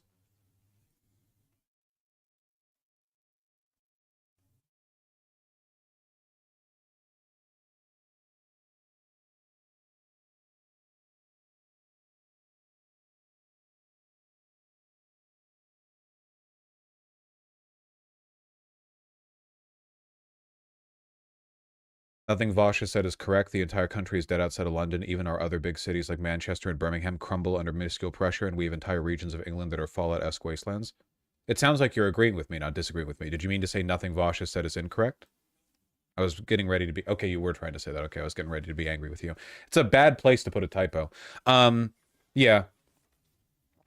I don't know, man. I'm just like, the more I see shit like this happen, the more I think that nations are sustained largely by, like, fervor, you know? Like, the most important thing for a nation is for people to believe.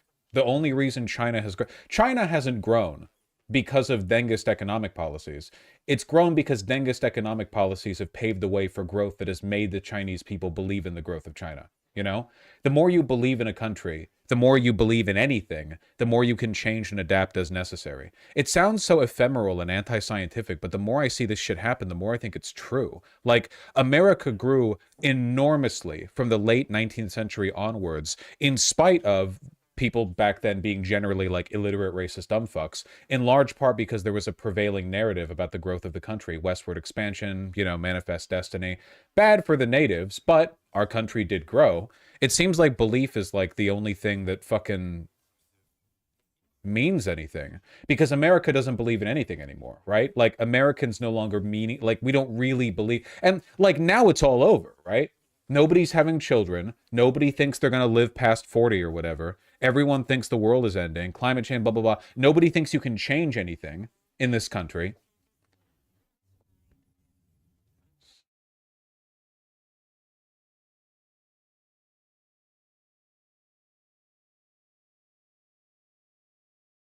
So you just cope forever. Well, you can make things better. You just have to believe in it. The orcs were right. Yeah.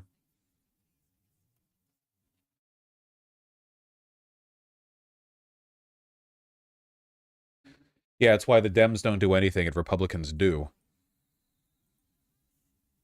Apathy kills everything it touches. Yeah, it seems like it. That's why neoliberalism is been such a uniquely damaging political force. It's because it's an ideology that essentially like robs a nation of its belief that things can be made better, you know? The only way anything can change is through like banal technocracy, and you have to trust that the financial guys are doing the right thing, and if they don't, there aren't really any consequences to it, and you know, that's it, I guess.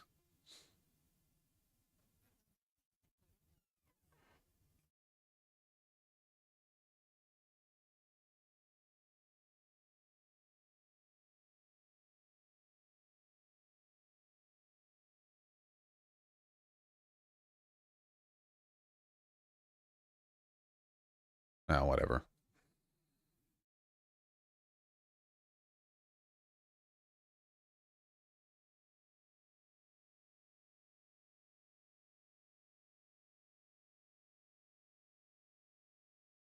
Diarrhea forever.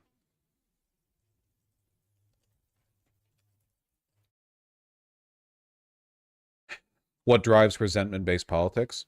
Well, I think resentment-based politics is kind of like the same thing, right? It's like the other side of the coin. Because if you don't believe in making society better, if you don't believe society can be made better, if you're totally disillusioned with the process of improving society, the only thing you have left is like petty personal gripes and spite. You know, like, I know this might sound crazy, and I don't want to be like, I don't know, I don't want to paint with a broad brush and say something that implies something I don't mean, but there were segregationists back in the 1950s and 60s and such who did believe in society. They were wrong, obviously, but they were wrong in a way that they thought was part of a constructive force. Obviously, segregation is wrong. But like nowadays, racists don't believe in making society better at all. Not even by like our definition, by theirs either. You know what I mean?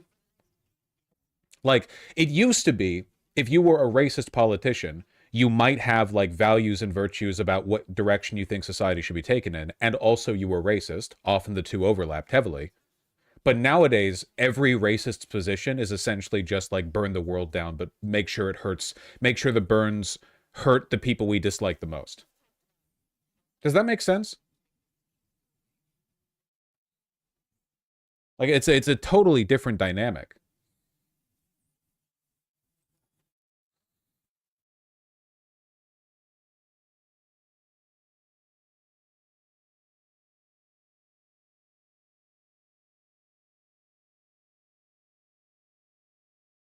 What is that noise? Ruben's jumping around back there. What was there was something that I wanted to cover, but I'm forgetting. They used to believe in racism as a tool, but now they believe in it as an outcome. I think that's a good way of putting it, yeah. I think that's a good way of putting it. Like, it used to be that a racist would say, well, they think that racism is justified because it leads to some other outcome. Like, there's some other thing they're trying to maximize for. Like, a lot of them were racist just as a matter of fact. You know, I'm not saying they were justified in it, but it was part of some kind of system or belief. Nowadays, like, the racism is the point. Buddy. I'm getting yapped at.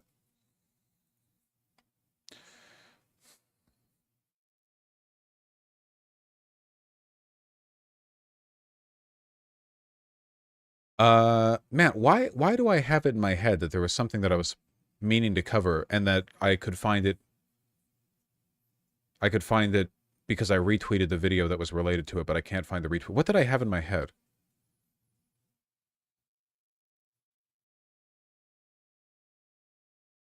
Economics, no, those are all accounted for. Already talked about those nuts. Maryland senator, already have that in the list.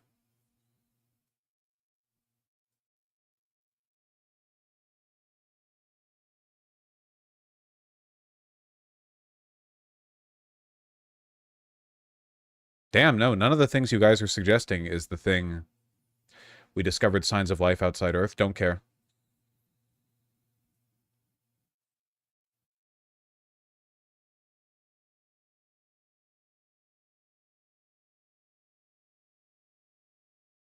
Wow, I don't remember it. I do not remember what it was. Well, I guess I'll just keep covering stuff.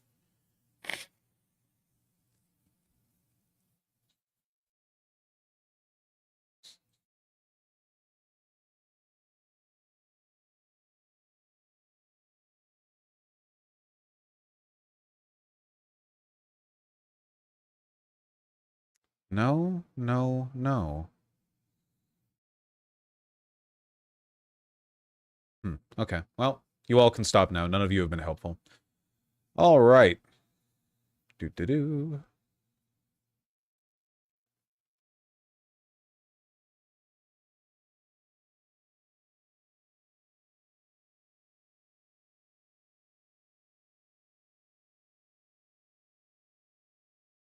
Do you think they're going to do it? Do you think they're going to press the button?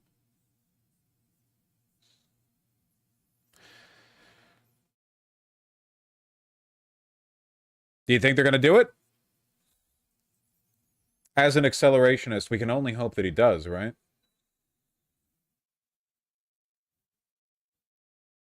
It's actually going to be over financially. Yeah, if he gets rid of Powell, that's a pretty big red flag for the market. That's a pretty massive red flag for the market. Jeremy Powell had a not a press conference, it's a public talk, an interview. Had an interview recently where he was asked questions relating to the Fed's involvement in Wall Street, you know, whether or not they would be willing to intervene directly if there was a market crash, stuff like that. And Trump was really not happy with his answers. Trump early on Thursday condemned the Federal Reserve Chair, Jeremy Powell, for not lowering U.S. interest rates and expressed a wish for him to be gone from his role.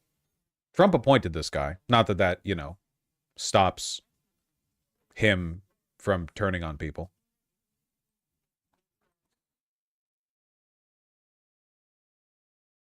Trump claimed Powell would resign if he asked him to. Powell has said he will not resign if asked to. Please let it happen. Please, please, please, please, please let it happen. I want to see the fight. I want to see it. Oh, man.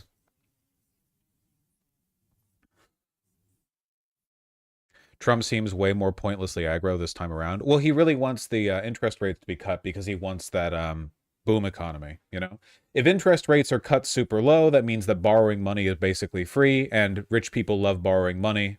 Because that's how they engage in all sorts of like wacky financial crimes that allows them to make lots more money. Won't that cause hyperinflation? Yes.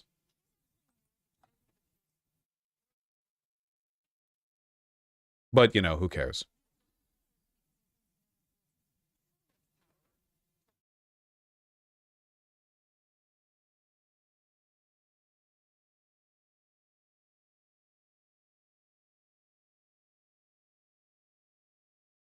F?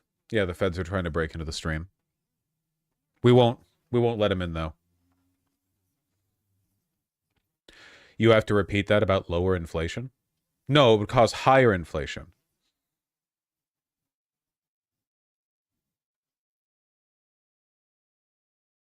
F again. Guys, it's YouTube.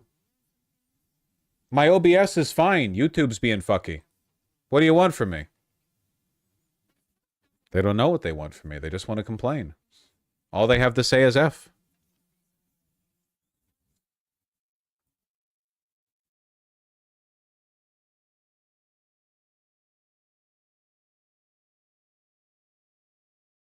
Throttled because woke.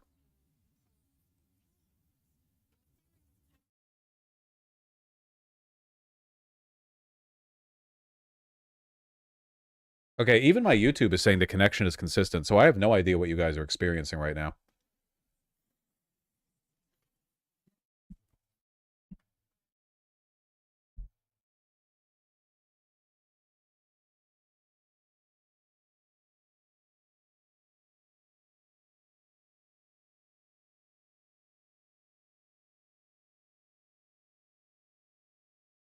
Was fine for me. Here, wait, I'm going to fix the problem. Perfect. Thank God. Way better. All right. Mr. President, on Jerome Powell, you said that the termination of Jerome Powell cannot come fast enough. He says he won't leave even if you ask him to. Oh, he'll leave. If I ask him to, he'll be out of there. But do you believe I don't think he's. I don't think he's doing the job. He's too late. Always too late. A little slow, and I'm not happy with him. I let him know it, and if I want him out, he'll be out of there real fast, believe me. I would say the Fed really owes it to the American people to get interest rates down. That's the only thing he's good for, and he would have an effect on that if he lowered them. And I think at some point he will. He's going to have a lot of political pressure. You know, they are political also, and I think there's a lot of political pressure for him to lower interest rates. I don't think Powell's going to do it. He's too much of a... Here, I'll bring you back. He's too much of a little technocrat. I don't know. They're going to have to oust his ass. It's so... Let me just agree that what comes back very strongly, and everyone will understand this. These are very fundamental changes in, long held in some cases policy. If cutting interest rates at this time is bad, why did the EU cut them yesterday? Well, the EU and America are two different countries, so I imagine that would be one potential explainer for why that might be the case. I mean, the EU isn't even a country. It's like a group of countries. But, EU isn't a country. But yeah, you know what I mean! In the United States, and there's not any real experience. I mean, the Smoot-Hawley tariffs were actually not this large, and they were 95 years ago, so there isn't a modern experience of how to think about this. And businesses and households are saying in surveys that they are experiencing incredibly high uncertainty. There's a lot of research, some of it from the Fed, showing that does lead to businesses and households stepping back from decisions, which of course makes common sense.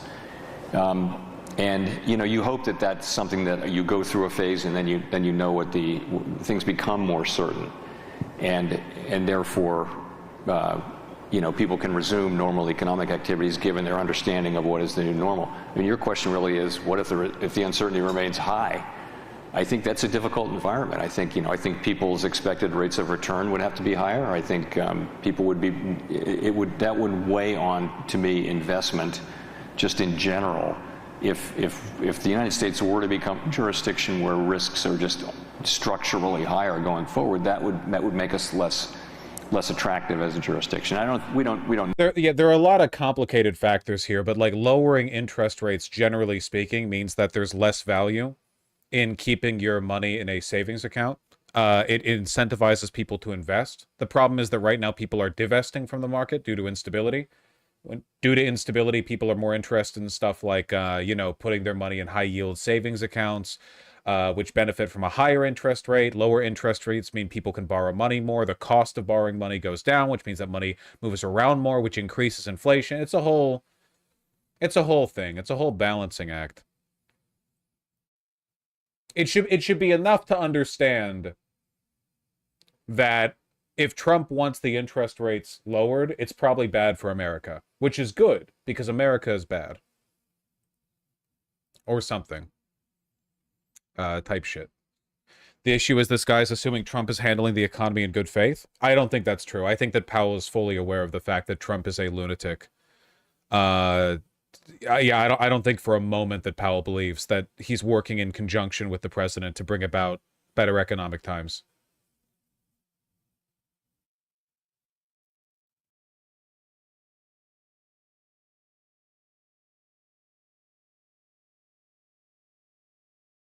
Hmm.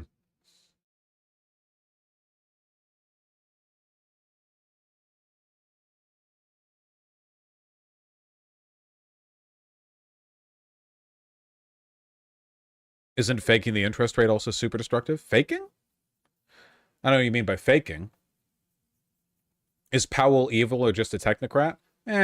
He runs the Fed. It's not really a job where you get to be that evil because basically, like, it's a position where the stuff that you do for the most part, it is just like you're fiddling with a watch, basically, you know? He might be personally evil, but he's done a fine job as Fed chair.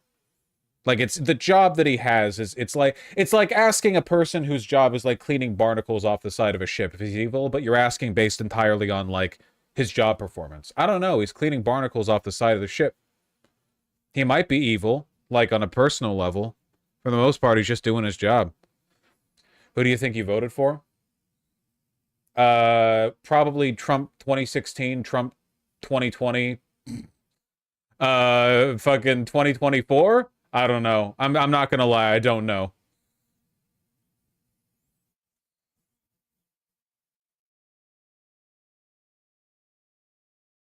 He didn't show up. Chillstein, yeah.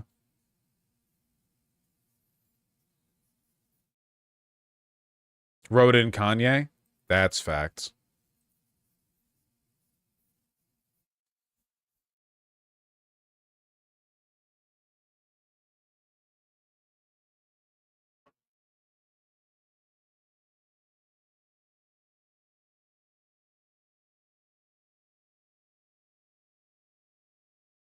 Oh, we'll see if anything happens on that front.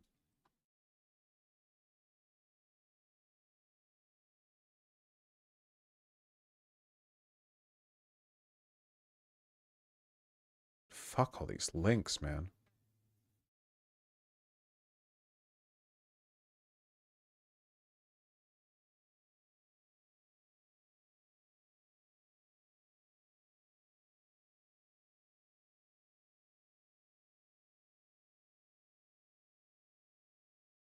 Yeah, I saw this.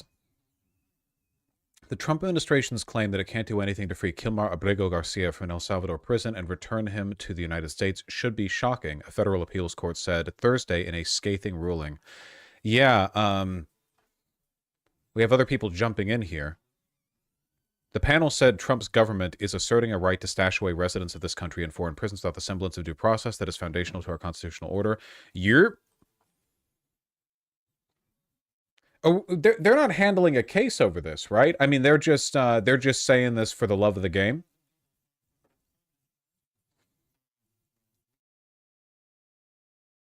Are they proceeding over? No. Plaintiffs and defendants. Okay, so what are they presiding over? Reagan appointee Wilkinson writes, Fourth Circuit unanimously rejects Trump's request to halt proceedings in Mr. Abrego Garcia's case. Okay. It was a request to halt proceedings. Okay, gotcha.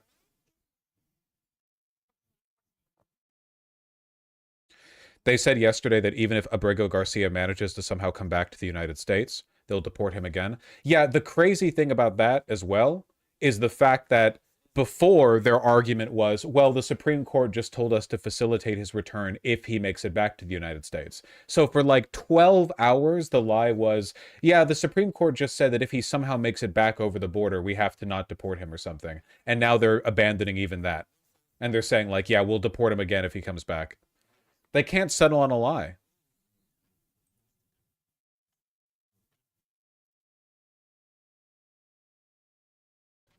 The fascist administration not settling on a lie to justify the deportation of an innocent man situation is crazy. I'm just lost wondering why. What's the end goal of all this? Well, they want you dead is the main thing. I really do think that the inconsistent dishonesty is evidence of the fact that nobody's steering the ship, for lack of a better term, right? Rather than like a coordinated top-down effort from the administration to promote a certain idea or a certain narrative or a certain lie. Instead, it seems like every single member of Trump's cabinet and Carolyn Leavitt, all their figures, are like YouTubers, and all of them have been given like general direction, but no specific instruction. So every time they're in front of a camera, they're just like, oh yeah, yeah, like he's a rapist and we deported him and we'll do it again. And then the next guy, he's in front of a camera, and they're like, yeah, well, the Supreme Court said that, you know, if he comes back, we have to facilitate his return, but we can't do anything going over there into El Salvador. Like, there's no coordination, you know?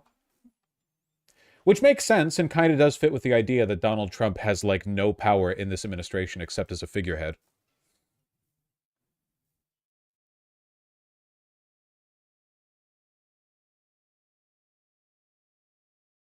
Bukele is also planning to double the size of CSOT? Yeah, of course. I mean, that's what they said, right? Absolutely.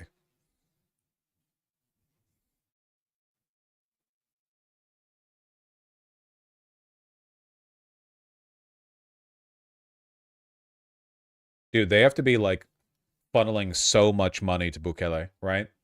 My guess is that Bukele is being let in on the insider trading schemes, you know? We know that Bukele is a crypto guy. It's like, they're paying him, like, relatively little to hold political prisoners in El Salvador. They're probably letting him in on the market pumps and dumps so that he makes billions off of it. That'd be my guess, at least.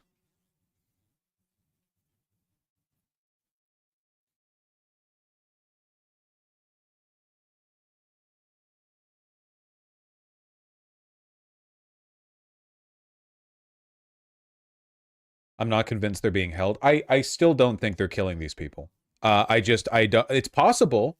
I just don't think that. And also, I don't like the idea that if they're being killed, that's necessarily any worse than what it already is confirmed to be. It's an indefinite detention camp from which no one ever leaves and people are regularly tortured. If you told me they killed him, my thought's like, damn, so they get out early.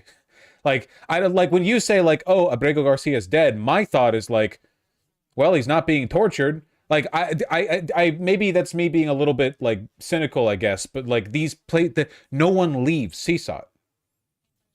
No one leaves. You know? It's not a regular prison. Did you see the images of the bloodstains? For the 50 millionth time, I keep, every stream this keeps coming up. That's an old satellite image. I don't think there's any evidence that that's blood. It could be a lot of things.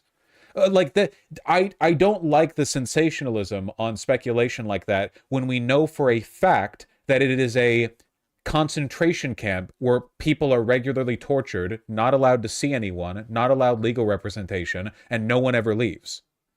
You know what I mean? Like, I guess, like, because people left gulags. Yeah, often they left gulags. I'm just saying, like, I don't like the idea that, like, if the Trump administration disproved that was a blood puddle or something, like, that would mean anything. You know what I mean? Like, we know it's a torture camp. I like, do people die there? I'm sure, I guess. Probably. And I'm sure it gets covered up and they've got a ditch somewhere. But I think the reason people aren't being allowed to see Abrego Garcia is because they just have been ordered to not let him speak to anyone.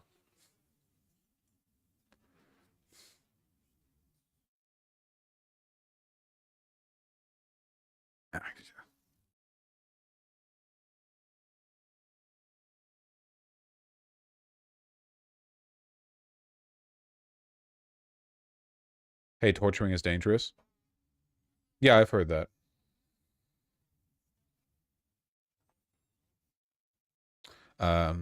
Anyway, the ruling. Upon review of the government's motion, the court denies the motion for an emergency stay pending appeal and for a writ of mandamus. The relief the government is requesting is both extraordinary and premature. While we fully respect the executive's robust assertion of its Article 2 powers, we shall not micromanage the efforts of a fine district judge attempting to implement the Supreme Court's recent decision. It is difficult in some cases to get to the very heart of the matter, but in this case it is not hard at all. The government is asserting a right to stash away residents of this country in foreign prisons without the semblance of due process that is the foundation of our constitutional order. This is a shockingly direct and not legalese-filled brief. Further, it claims in essence that because it has rid itself of custody that there is nothing that can be done. This should be shocking not only to judges, but to the intuitive sense of liberty that Americans far removed from courthouses still hold dear. No, we don't. The government asserts that Abrego Garcia is a terrorist and member of MS-13. Perhaps, but perhaps not. Regardless, he is still entitled to due process. If the government is confident of its position, it should be assured that position will prevail in proceedings to terminate the withholding of removal order. C 8 CFR 2824F, requiring that the government prove by a preponderance of evidence the alien is no longer entitled to a withholding of removal. Moreover, the government has conceded that Abrego Garcia was wrongly or, quote, mistakenly deported. Why then should it not make what was wrong right? The Supreme Court's decision remains, as always, our guidepost. The decision rightfully requires the lower federal courts to give, quote, due regard for the deference owed to the executive branch in the conduct of foreign affairs. That would allow sensitive diplomatic negotiations to be removed from public view. It would recognize as well that the facilitation of Abrego Garcia's return leaves the executive branch with options in the execution to which the courts, in accordance with the Supreme Court's decision, should extend a genuine deference. That decision struck a balance that does not permit lower courts to leave Article 2 by the wayside. This is really, really, really, really direct. Judges are no bullshit in this. That's not true. Judges love bullshit because it justifies their fucking highfalutin position. Federal Circuit Court judges love bullshit. That's like their favorite thing in the world, you know? This is shockingly direct.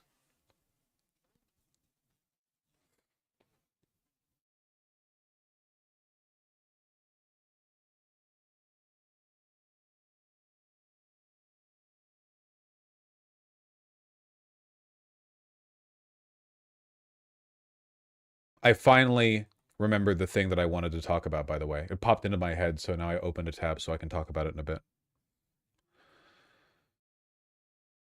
The Supreme Court's decision does not, however, allow the government to do essentially nothing. It requires the government to facilitate Abrego Garcia's release from custody in El Salvador and to ensure his case is handled as it would have been handled had he not been improperly sent to El Salvador. Facilitate is an active verb. It requires that steps be taken. What is this? Hey Vosh, a few months back, a popular travel vlogger / journalist covered CSOT on YouTube, presented as mostly neutral, leaning pro CSOT. There is no neutral on CSOT. They only let you in to do your fucking YouTube tour of it or whatever if you lie in their favor. They show you what they want you to see, and they bend your script after. There is no one can be allowed into CSOT who will criticize CSOT.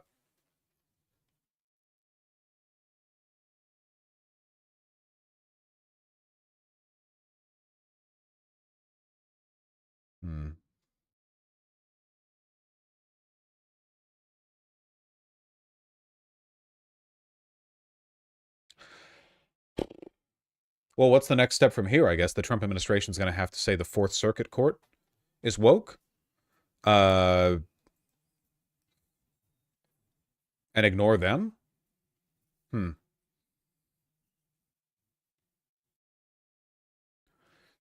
MAGA influencers are advertising slave labor in CSOT.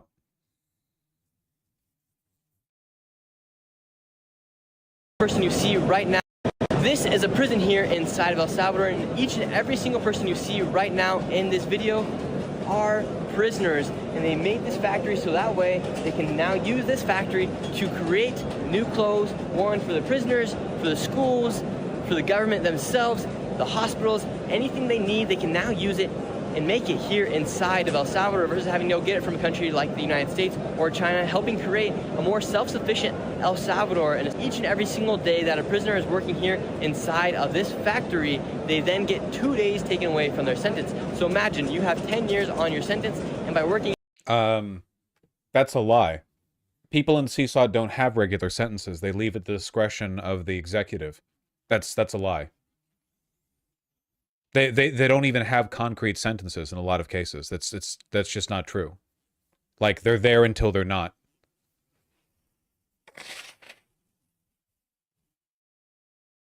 Or yeah, a lot of them aren't even charged. They're not given trials. They're just thrown in there. If you're reading this, hit that follow button. We out here everywhere. Thanks, Nick Shirley.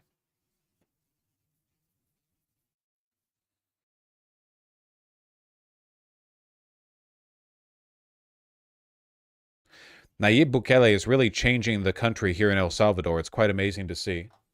Via prisoner slave labor. They've been on the YouTuber propaganda train for a while. This is one of the most popular Mexican vloggers 1 year ago. Yeah, no, it's Bukele is literally like a Gen Z broccoli-haired crypto advocate. So he paid a bunch of YouTubers to give him free publicity. Which, by the way, Democrats, you're getting mogged not only by like Republicans in your own party, you're getting mogged by everyone everywhere. Everyone is better at propaganda than you. Also, this guy looks sick.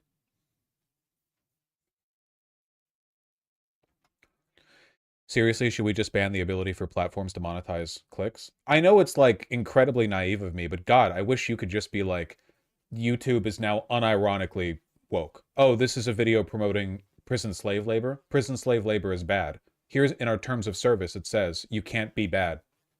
Goodbye. Career gone.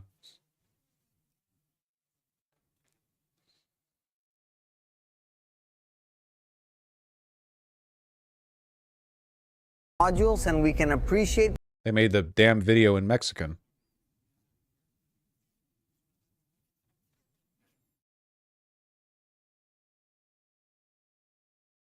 Is it most of your income AdSense, not VGG donos and subs? Yeah, but I'm good, so it's different. He was speaking English? Oh, I don't have my earbuds in.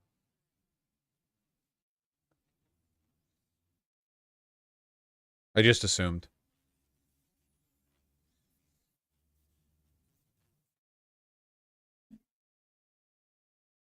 I thought they spoke El Salvadorian in El Salvador. They might. Experts haven't figured it out yet. What are we talking about? Oh, yeah, the downfall of the country. Yeah, great, good. Good and great. Oh, yeah.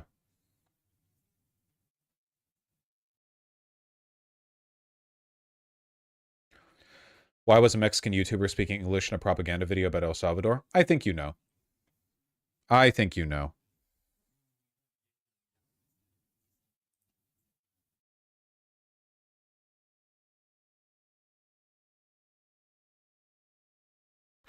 This is what all of Latin America needs. Bravo, Bukele. Long live Bukele.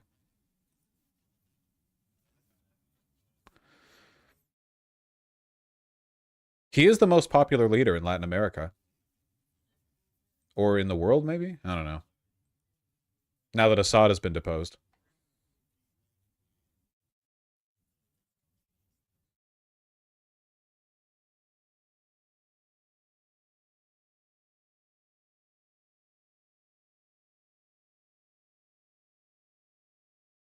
Did you cover Mamdani?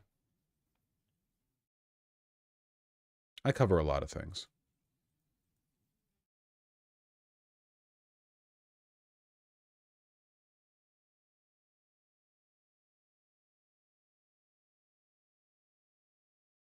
Bukele's been working with Thiel and others to do a libertarian paradise for years.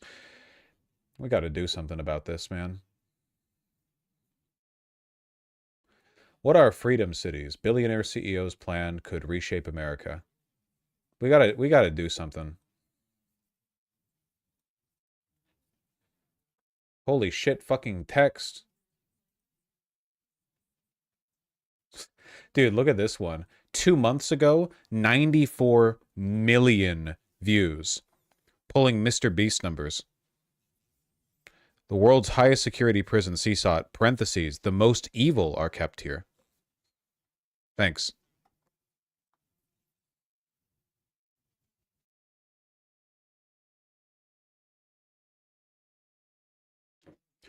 Is the fascist prison state better or worse than what El Salvador was before?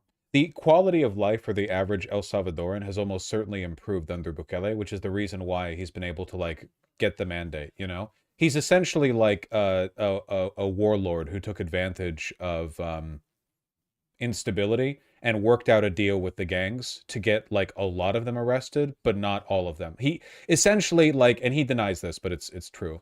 He struck deals. Some people got to stay out of prison. A lot of people didn't. Those people will rot in prison forever without trial. Most of El Salvador is safer now than it was before, so it worked out for the average citizen. But Bukele has also, like, you know, replaced all of his political opponents. He's filled the court with loyalists, so he's like a king basically now. Yeah.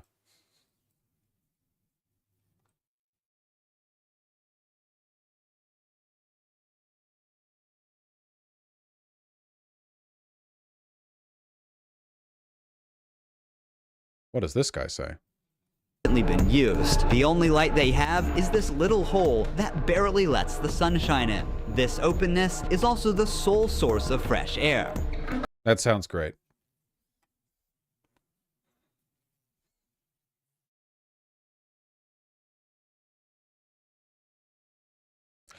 I am a young Salvadoran, and the country has changed drastically since President Bukele took office. Before him, there was a lot of crime, and you couldn't go anywhere for the same reason. The gangs and previous governments were corrupt, but since Bukele took office, there's been great peace and tranquility.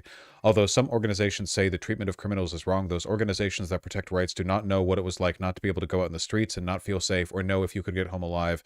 This president's term has been a drastic change for the better, and only a true Salvadoran who lived through the country's darkest years knows that this term, what we've done so far has been the best thing that's ever happened, blah, blah, blah, blah, blah. The project of people like this is to make citizenry feel that their only choices are between criminal rule and dictatorship, right?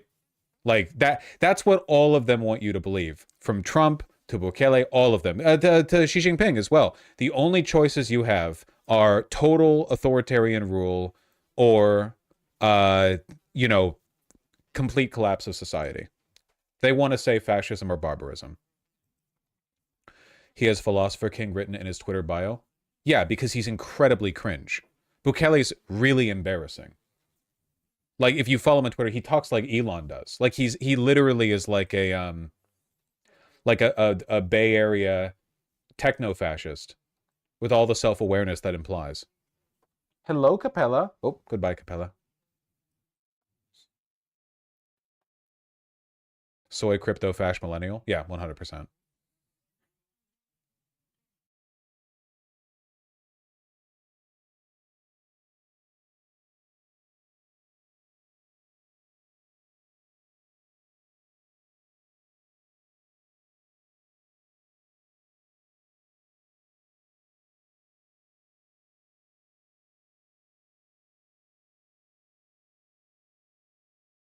He also exclusively posts about America, of course, because why wouldn't he? Jesus Christ.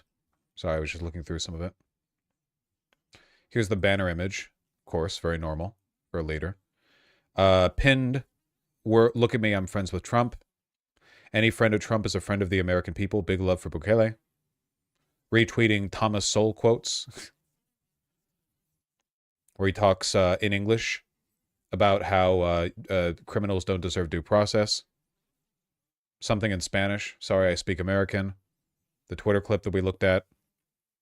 This man is President Trump's greatest ally. Him talking to Pete Hegseth. Him talking about the American IRS. Some shit in Spanish.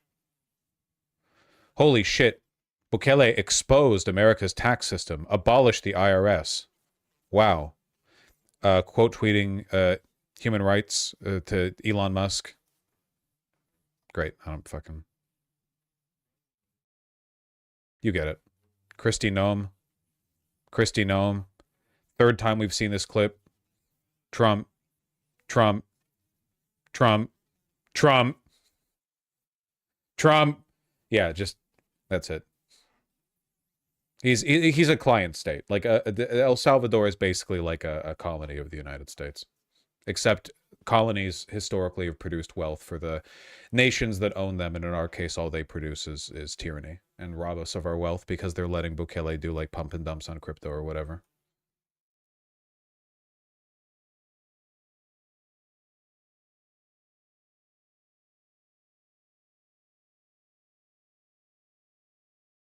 Like Belarus for Russia? Like Belarus, except if the population of Belarus fucking loved their leader.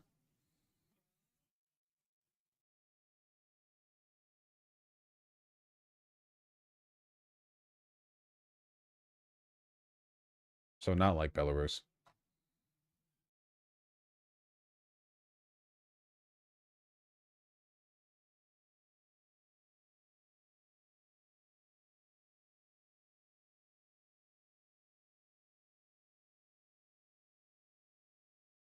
Will his popularity ever implode? Probably not, no.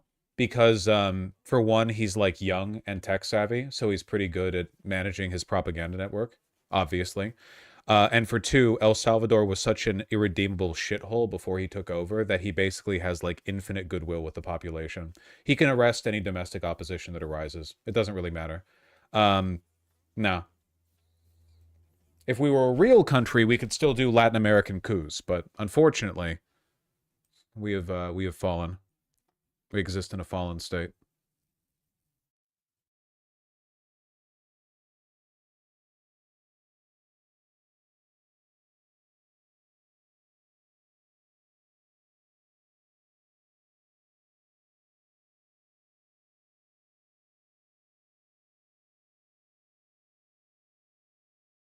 One second.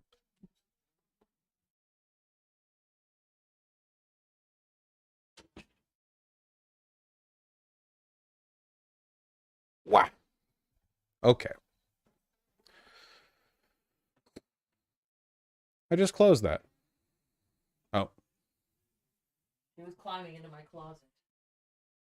What are you doing?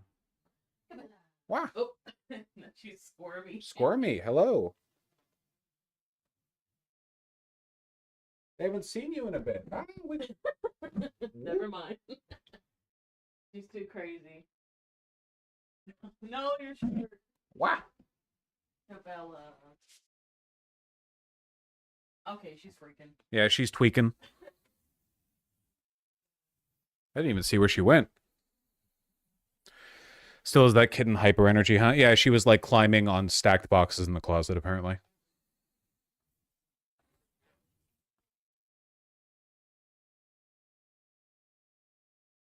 What was I doing?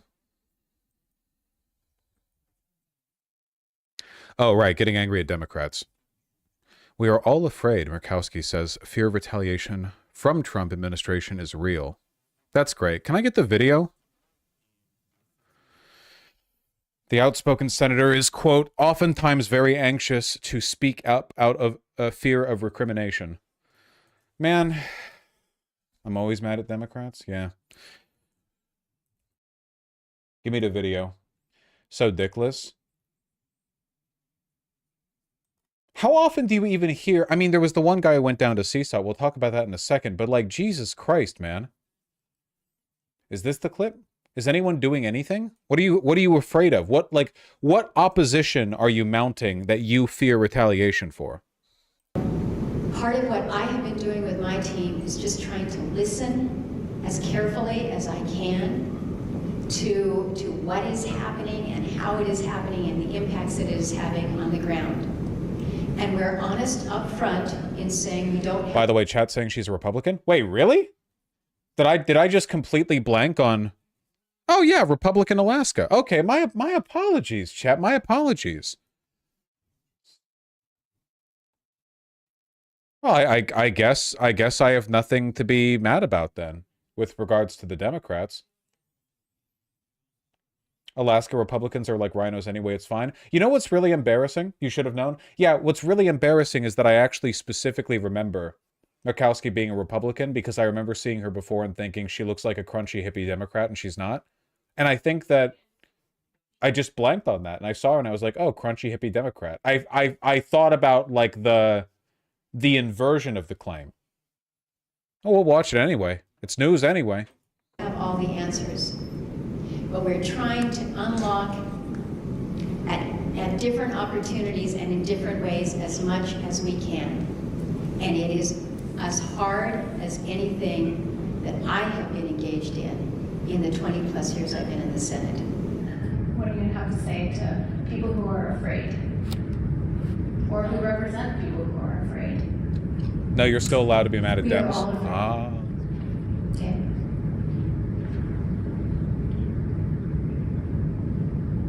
It's quite a statement. But we are,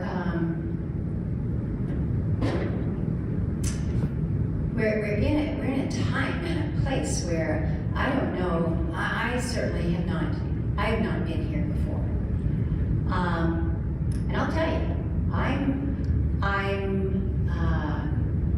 oftentimes very anxious myself about using my voice, because retaliation is real, and that's not right. Do you think it's going to mean anything to, like, Alaskan Republicans that one of their elected senators is essentially saying that she feels uncomfortable expressing her opinions because she fears retaliation from the presidential administration? Do you think that's going to land with anyone, or like no one's really going to care?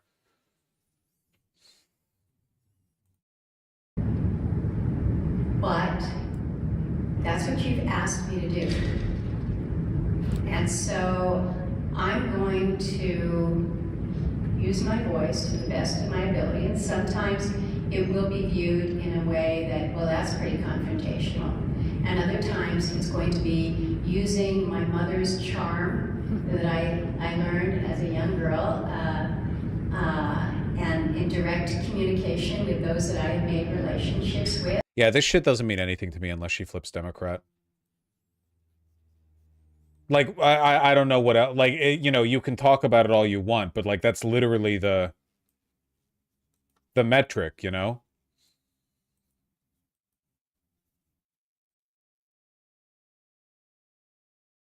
I don't think Alaskans know who the reps are. Yeah, well, isn't that kind of a problem across the board right now? Like, as a consequence of all of the political apathy, people pay attention to the federal. No one has any fucking idea what's going on from like local reps. Nobody really understands. It's all just like a personality cult at the highest level, especially with the Republicans.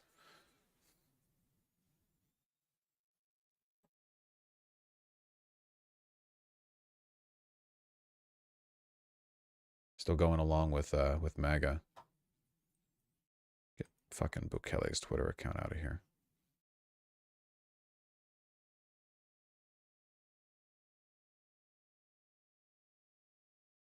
This is why we need to remove party lines from ballots, just have names. Unironically, that'd probably be a pretty good change, yeah.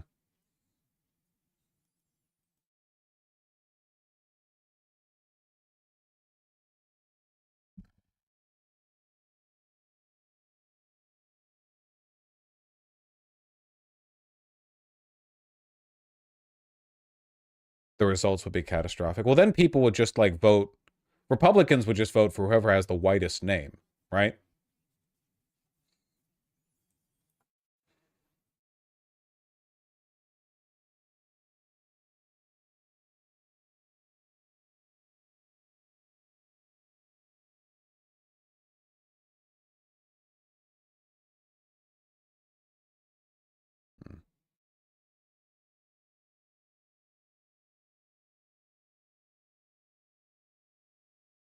She's scared, but scared of what? Are they threatening her life or her seat? Oh, I mean, they have directly threatened to like primary people. I don't know. I don't know.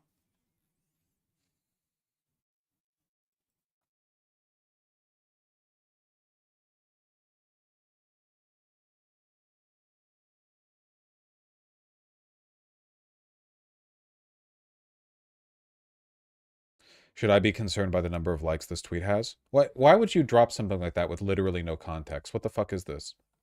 Scary interview with serial killer Aileen Wuornos, who killed 7 people in 1 year. And she looks scary in the thumbnail. And then the quote tweet says, from at cuntstain69, this might strike some of you as a controversial opinion, but her victims were not people and she should have gone further. So I'm going to guess that her victims were like rapists or pedophiles or something? That'd be my guess. So then people are like, you can be a serial killer if your victims are murderers and rapists and stuff? Rapist pedos, yeah? Okay.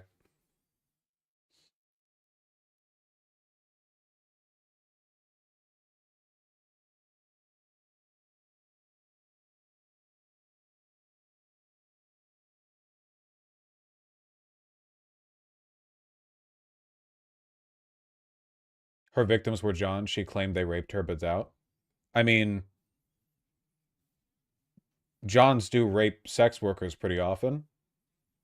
But you also can't just take a serial killer at their word, probably. That's probably what, like, the court system is for. I don't know.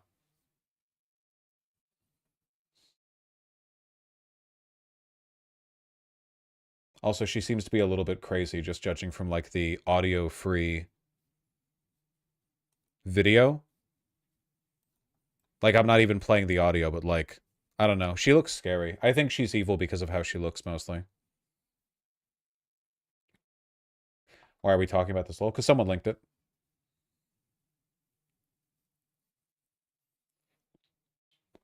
Support sex workers' rights? Yeah, of course. Can't be doing like serial killer though. Serial killer shit. You don't want to be doing serial killer shit. It's probably not good. If I recall correctly, she said only one of them sexually assaulted her. The other 6 victims were not.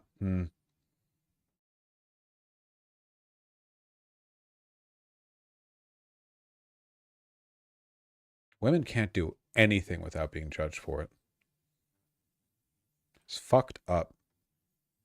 Bro, this is for sure AI, no? No, it's not. It's just a video of a crazy looking lady.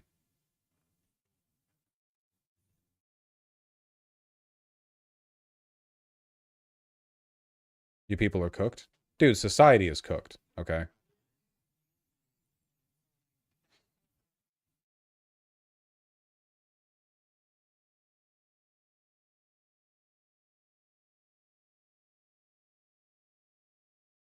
We're gonna die, holy shit.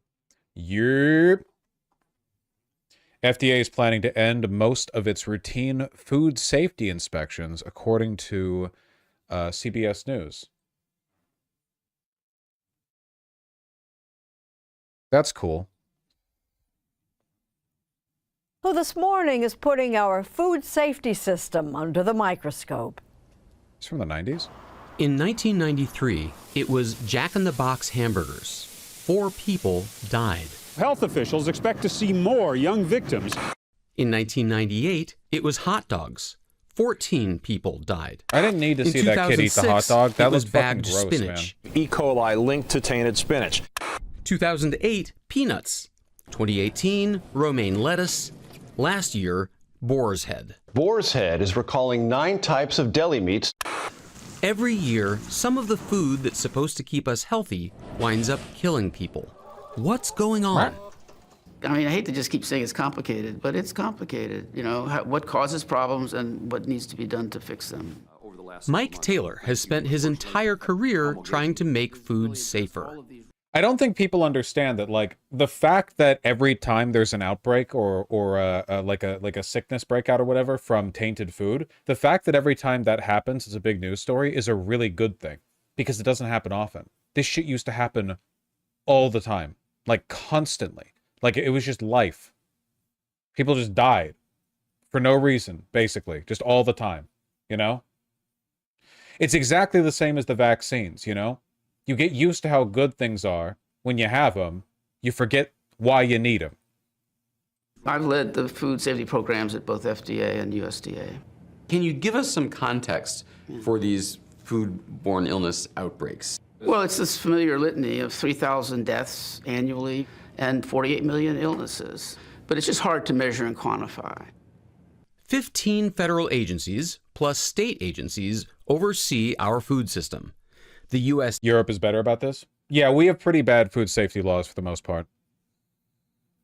USDA regulates meat, poultry, eggs, and, weirdly, catfish. The FDA covers about everything else. In 2011, Mike Taylor helped pass the Food Safety Modernization Act, which tries to prevent outbreaks before they happen. Congress and the administration simply haven't funded the implementation fully. But it was clearly a big step forward. The bacteria that make us sick mostly come from beef, poultry, and produce. It used to be, Jack in the Box, that beef was something we worried about. When that happened, you saucy little devil, you. I see what you did there. We made a decision to simply declare that no longer would that particular kind of E. coli be lawful in ground beef. And that had a big effect because the meat industry collaborated among themselves, came up with technologies to really minimize that risk. But when the USDA proposed a similar regulation... So only chicken, beef, and produce, what's left, man? Rice and beans? Motherfucker. Rice and beans is left. You want to live a healthy life? Rice and beans. Lentils? Yep. For chicken, industry lobbyists said it would be too expensive. The trade associations, the lobby showed up and essentially stonewalled the USDA going forward. Rice and beans are produce? Nah. Then why aren't they in the produce section, dumbass? They're in the ethnic food section. If you're in a grocery store outside of a major city and inside of a major city, they're in the section that says rice and beans. Produce has like green stuff in it. With this, according to the USDA, 7% of all raw chicken parts and 27% of all ground chicken are contaminated with salmonella. Cool. And there's no law against shipping it that way. But now we come... Well, that's why you have to cook the chicken, right? That's the whole point of having to cook the chicken. I don't know what kind of like processes you would need to produce salmonella-free chicken. To the big one, produce. Almost half of... In other countries, it's illegal to ship it that way. I'm gonna be honest, I didn't even know that. I just assumed that salmonella was more or less like an inherent risk of poultry meat. It didn't really occur to me the idea of like, no, that's just in America because we don't bother to clean it out. Huh. So you can just have like raw chicken elsewhere? All foodborne illnesses come from fruits and vegetables because, after all, we don't cook most of it before eating. The 2006 spinach outbreak was a wake-up call for the farming industry. September of 2006, FDA said, do not eat spinach, right? And that literally affected every grower, provider of spinach in the country. So California said, we need to do something from a food safety standpoint.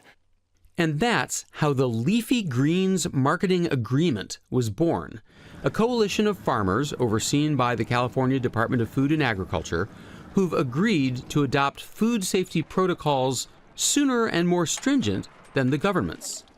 94% of the nation's leafy greens are covered by this agreement.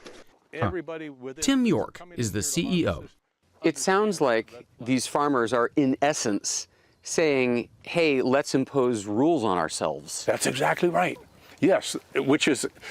And that's how you know that the system is functioning correctly, right? When in the absence of government regulation, corporations are trusted to self-regulate? Kind of anathema to how they normally think, right? Yeah. We have to do it. You know, any kind of outbreak is detrimental to our industry. Jack Vesey is a fourth-generation produce farmer. On the day we visited his 10,000-acre farm in Southern California, his team harvested nearly 500,000 cabbages. I take this produce to my family every night. I give it to my friends. So you can walk over here and just eat that without washing? In this case, it was about liability. Hey, you know what's even more cost-effective than self-imposing regulations to avoid legal liability for people who get infected? Lobbying the government to make you legally immune to lawsuits over your bad food. If we're talking about liability, the straightest route to financial success is just to immunize yourself against legal consequences for your fuck-ups, not to stop doing the fuck-ups, which is essentially what's happening now, right? Under Trump. If the FDA isn't doing regular food inspections anymore, then who the fuck cares? How could you even trace, like, the outbreak to anything, basically? You know? I do. Can I? Well, you don't have a hairnet. No. Wow. Oh, man. This is a little baby fresh one here. Thank you, man. That's great. Tastes like safety. This is corporate propaganda, by the way. Don't buy any of this bullshit, okay? This is like, wow, corporations are being so proactive by self-regulating. Isn't it great? Look, wow, so trustworthy. Fuck this. Also, they're farmers. Fucking Hitlerites. If I was a farmer 25 years ago and teleported here... Well, if my dad was here today, he'd probably think, oh my gosh, what are you guys doing now? You know, the tissue sampling, the water testing, the treating of the water. The LGMA rules require sanitizing the irrigation water, testing it at the source and at the spraying end, hairnets and gloves. Isn't it super cool that that's not like federally regulated to begin with? Like, yeah, corporations decided to one-up the government and they were like, we're going to make sure that it's not poop water that we spray the cabbages with. Because before we were using poop water, and that's legal too. But like now we're gonna make sure there's no poop in the water. Knife disinfectant. For traceability's purposes, you guys... And at least 6 times a year, inspections from state auditors like Nancy Not anymore. Howdy. We're checking for any kind of environmental risks. In addition to that, there's an interview portion where I'm interviewing several crew members.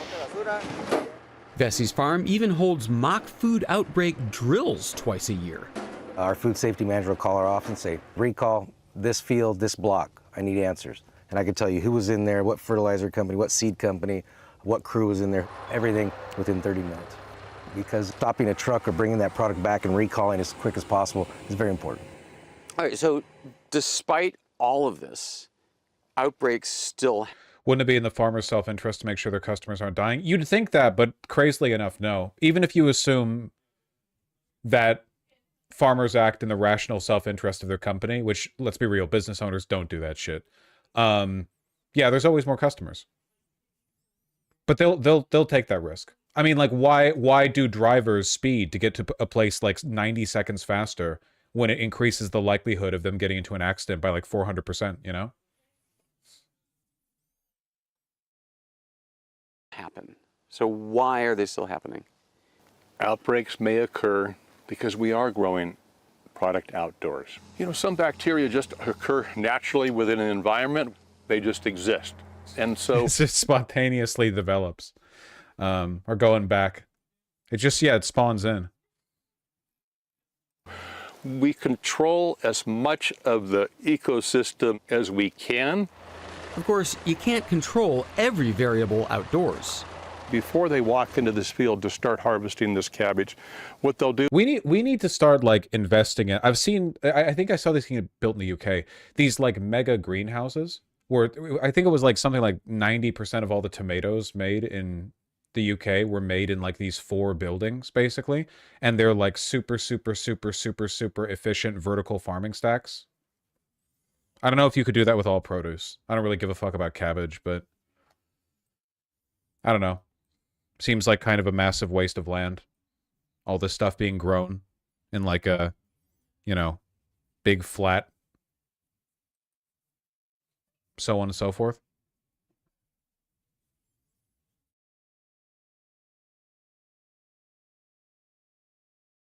Do is walk around the field and look. If there's bird dropping, they would remove this entire block from production or harvest because... I don't think that's true. Those greenhouses require a lot of energy. Sure, but these farms require a lot of land, right? I mean, like, if we're talking about, like, land use case, like, efficiency-wise, also, like, the space efficiency, and water, too, yeah. The space efficiency of being able to constrain everything, you know? Vertical farming is crazy inefficient and just a tech bro fake solution to real problems. I don't think that's true, though. That's a potential risk. And so, as 2025 dawned, that's where things stood. Beef contamination largely under control, chicken still no law against salmonella, produce farmers controlling the parts of the process they can control. And then this happened. Tonight, federal cuts are prompting a warning about food safety. Everywhere you look, the ability of the agency to do this fundamental job will be impaired. The Trump administration has fired 3,000... I'm sorry, I'm looking. Not all crops can be grown vertically, obviously. High initial cost, specialized equipment, okay. Can be energy intensive. I don't know, I feel like at the very least, it could be done more than we currently do it. Right? Like, we could be doing it in some cases.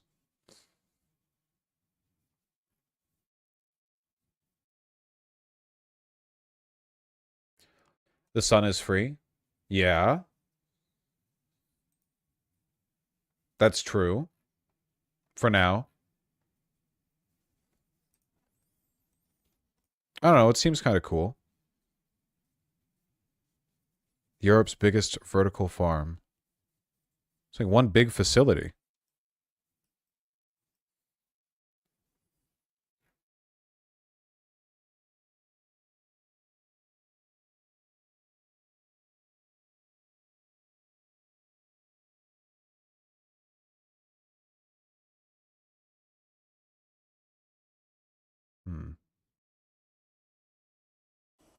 Norfolk, Britain's breadbasket, home to some of the most fertile agricultural land in the country. But here in this industrial building, they are trialling a prototype of what might be tomorrow's breadbasket. This is Farm 2 of Fisher Farms, and it's Europe's biggest vertical farm, producing tons of crops inside 365 days of the year. Okay, so now we're going to go to the next environment. Everything tailored to the needs of the plants, in this case, basil. So this is the seeding process which we have over here. So the seed trays go from here, and then they get put onto these trolleys, and these trolleys then get transferred up into the germination zone up there. Wouldn't this be a good way to bring manufacturing jobs back, except instead of factories, it's like food factories? Because right now, all of our domestic agriculture work is being done by immigrant slaves, which seems not great, like, as a system. I don't know. So this is our germination room. When we visit, it's full of chive seeds, left to germinate in temperatures of around 26 degrees and 100% humidity. After a few days, they're ready for more intensive lights in the main growing tunnels. This is the beating heart of the vertical farm, 12 levels high, each bathed in bright LED lights, which also provide the heat. It's an incredibly efficient way of turning out lots of food. Right now it's basil, but the ambition is to grow much more than simple herbs. As our systems get cheaper over time because we have access to lower cost electricity, as our lights become more efficient, as our automation levels improve, it allows us to shift from the high value products, the short leafy green salads. I guess my thinking on it is just that we've basically been doing regular land farming for like 10,000 years, and we've gotten pretty good at it, like tech-wise. And we've only been doing vertical farming for a little bit, and maybe if we did it a bit more, we could get like really good at it, you know? Maybe we could find a way to do it that would be like super fucking efficient. And herbs to fruity products like strawberries and blueberries and raspberries, and then Please don't buy this bullshit. It's tech bro pumping money, insanely inefficient, and produces food without taste. I don't think that's true. I don't think that makes any sense. What? I don't think that's true at all. I think you're just saying that. What do you I think you're engaging in like a naturalism fallacy, aren't you? Like the idea that a food item must be better if it's produced out like in the traditional way rather than here.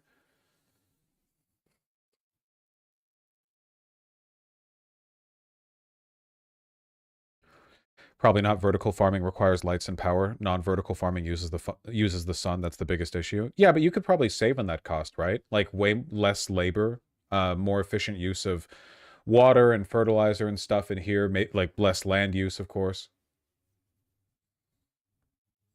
No, not even close. I don't think that's true, especially as power gets cheaper. Eventually, power is going to be basically free, assuming that the species doesn't end, you know? Like, we have the technology to more or less basically supply the grid all the time forever. I don't know.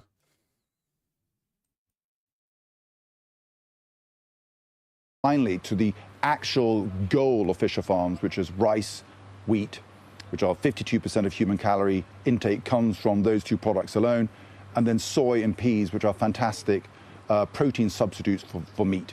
Whether it feels like a vision of utopia or dystopia, there's certainly a compelling case that this might just be the future of farming. It looks like we could be pretty much anywhere. Actually, technically, we are in Norfolk, so traditional farming territory. But that's kind of the point of vertical farming. It's about eliminating the outside world with all of its environmental problems, all of the climate, all of the pests, and creating the perfect area for plants to be growing. And while this may feel a world away from traditional farms, they hope soon here to be growing wheat. In other words, the kind of crop that every farmer would like to grow here inside. 35. Wasn't this supposed to be on the FDA no longer doing inspections? It's not yet clear whether vertical farming is an overhyped, premature, expensive business model that can still change the world someday, or whether it's just a dumb and impractical idea. Its biggest immediate problem is that it's a ludicrous energy hog, because even though LEDs are way cheaper than they used to be, they're way more expensive than sunlight. Source? I did some back-of-the-envelope math with one disillusioned investor. We calculated that indoor farms like the one he had supported would require every megawatt of America's current renewable energy production just to grow 5% of America's tomato crop. That seems a little cynical, in my opinion.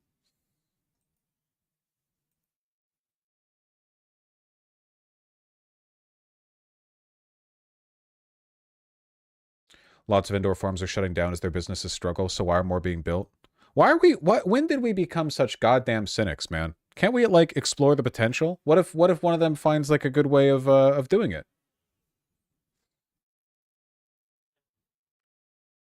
Greenhouses use sunlight to trap heat inside the building? Okay, well then they should do that. I don't know.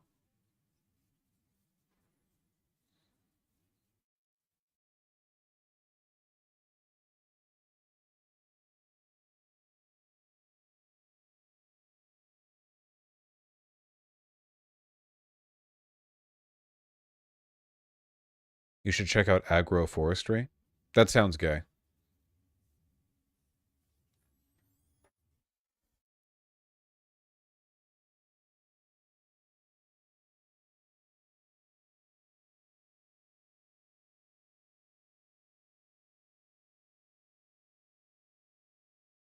So is this fine then? Is this legal then, Your Highnesses?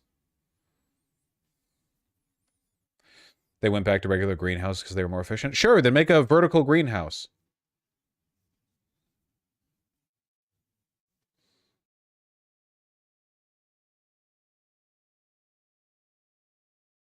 "15 states had an E. coli outbreak with lettuce." Oh, right, the FDA thing that the FDA did not tell the public about. Deadly E. coli outbreak hit 15 states, but the FDA chose not to publicize it. And this is under the new Trump regime? Yep, it's from today.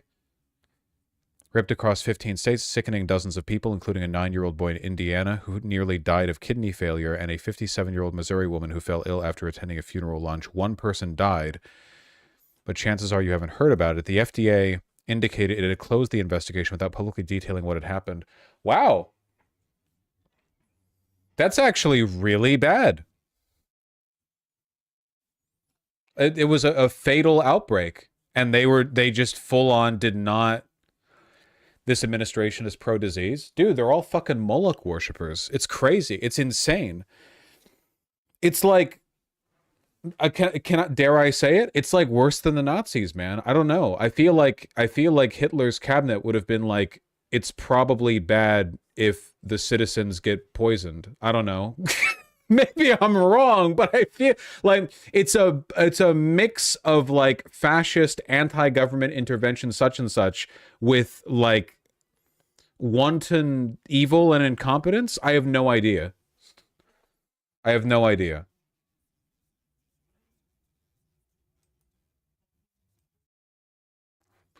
No, the Nazis were massive eugenicists that left people to die. I'm banning you for being reflexively contrarian and not engaging with the actual point that I made. That has nothing to do with what I said. You just wanted to say things, which I sympathize with. I often also want to say things, but sometimes saying things goes too far. Look at Hitler, for example.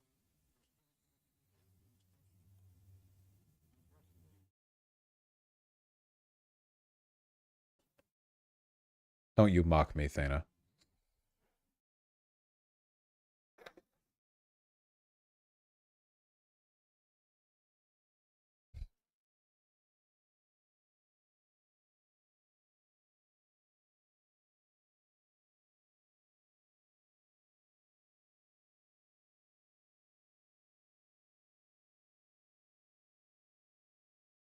Somebody mentioned RFK. Oh, right. Let me mark this down.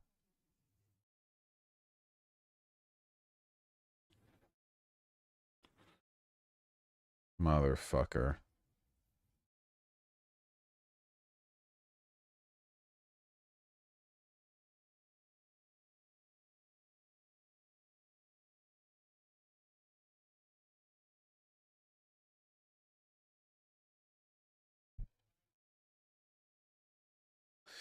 So, I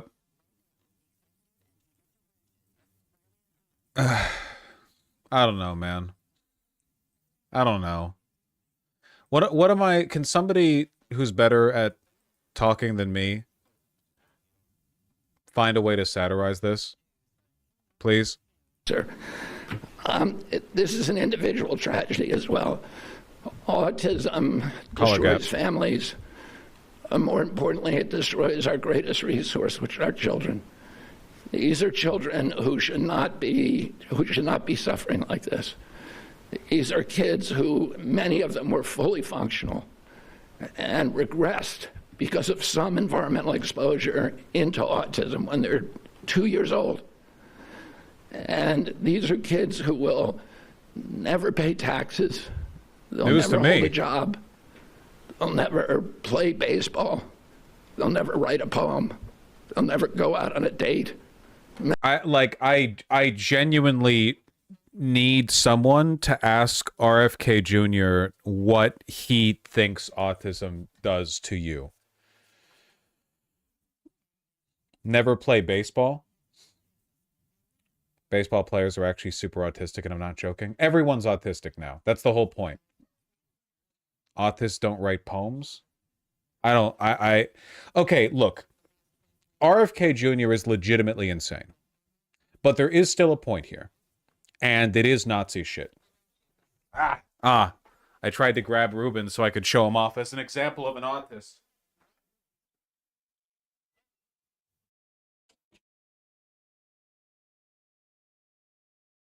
I tried.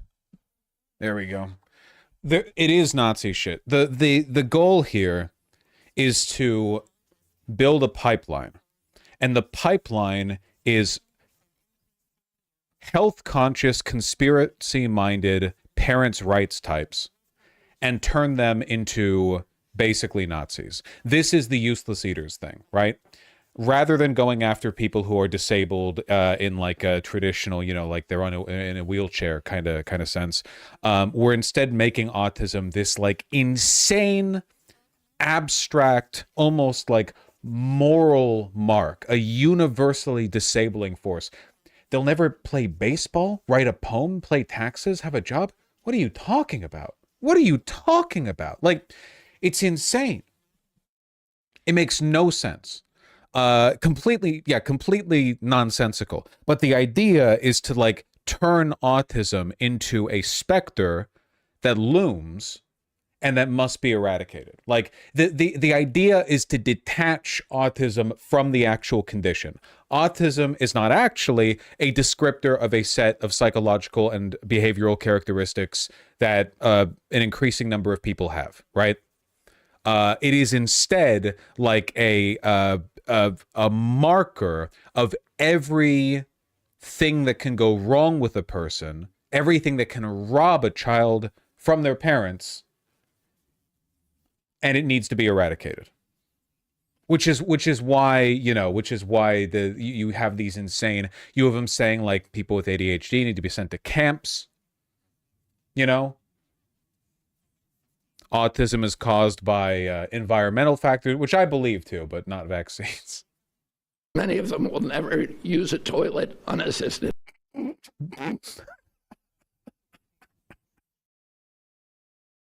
Like, again, it's insane, but it makes sense if you recognize what he's doing, which is to make it like an abstract horror, right?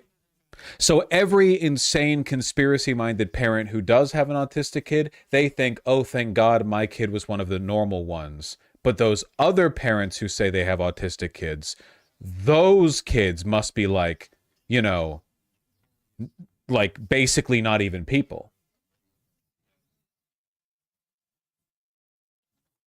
It's always about the other one, right? It's not about your kid. It's about what they represent. The Nazis said this kind of thing about the disabled before killing them? Yes. Yeah. I mean, in this case, like it's being used mostly as a fulcrum against vaccines and general healthcare. But yeah, that's essentially the idea here, right? Like Nazis didn't say like, oh yeah, people in a wheelchair are bad. We should kill them. They told grand myths of how disabled people were like failed Aryans who robbed good people of their resources, hungry mouths, useless eaters, etc., how they were greedy and voracious, how they didn't contribute enough for what they took. They told stories, right? You never just describe.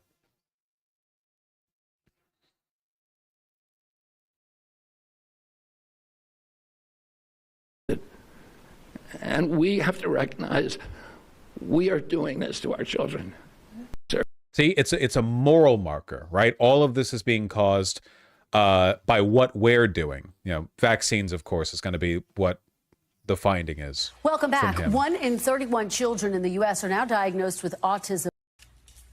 One of the things that I think that we need to move away from today is this ideology that the autism diagnosis, that the autism... At first, the Nazis said it was compassionistic euthanasia of the disabled, like what RFK Jr. is manufacturing consent for. Oh, and never forget, by the way, the execution of the disabled is a widely held belief in wealthy and powerful people, because every single one of them thinks they're the Ubermensch who overcame the degenerates to arrive at where they are. Never forget what Trump said. Remember, Trump had a grandson-in-law or grandnephew or whatever the fuck who wanted to talk with him about the plight of disabled kids, and Trump just casually said, why do we let them live? Like, why don't we just kill them if they're disabled? Nephew? Yeah, something like that. Just not even like a committal position or whatever. Eugenicists have always been in the upper crust because those are the people stupid and sheltered enough to believe that their ascension to power was caused by their superior genetics and not, you know, happenstance.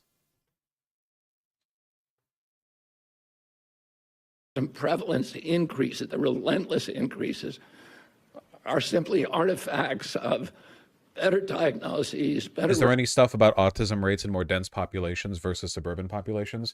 I'm going to say it again, and I'm not even arguing with chat this time. Autism is socially defined and socially caused, you know? It describes a spectrum of behaviors and characteristics, and people can change within their lives, right? People have personality traits, people have mannerisms, people have preferences, people have predilections that can, sometimes you're just like that. You're kind of born that way, nature and nurture. Sometimes you develop them, sometimes you undevelop them. It happens, you know? More people have autism today because what we've arbitrarily decided to call autism, that range of behaviors and characteristics, is now more prominent. Why is it more prominent? Because people are products of their environments. It makes sense, right? More people are going to have ADHD when everyone's got a damn smartphone in their pocket, you know? Your brain chemistry changes when you do stuff. You're still making this, right?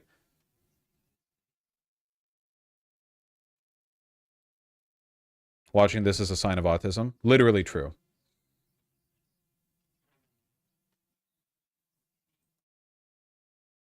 I'm not sure I think it's a mix. It is a mix, but it is also socially defined to a large extent. Some people are going to be born with the brain chemical makeup that pretty much locks them in to autism for life. Pretty much, you know? Does that mean sissy hypno works?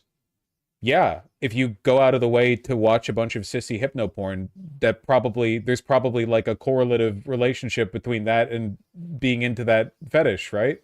That's probably true, right? I imagine so.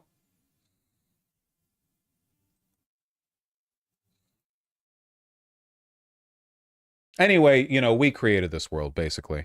We invented anime, so of course people are going to be more autistic. It's not fucking vaccines or whatever. It's just nature versus nurture, whatever. And I'm not arguing there's not a nature element to it. I'm just saying nurture is a big part of it. I'd argue you're equivocating autism and autistic tendencies, which are different but obviously seen the same from the outside. Yeah, but that's how autism's diagnosed. They don't find a gene in here.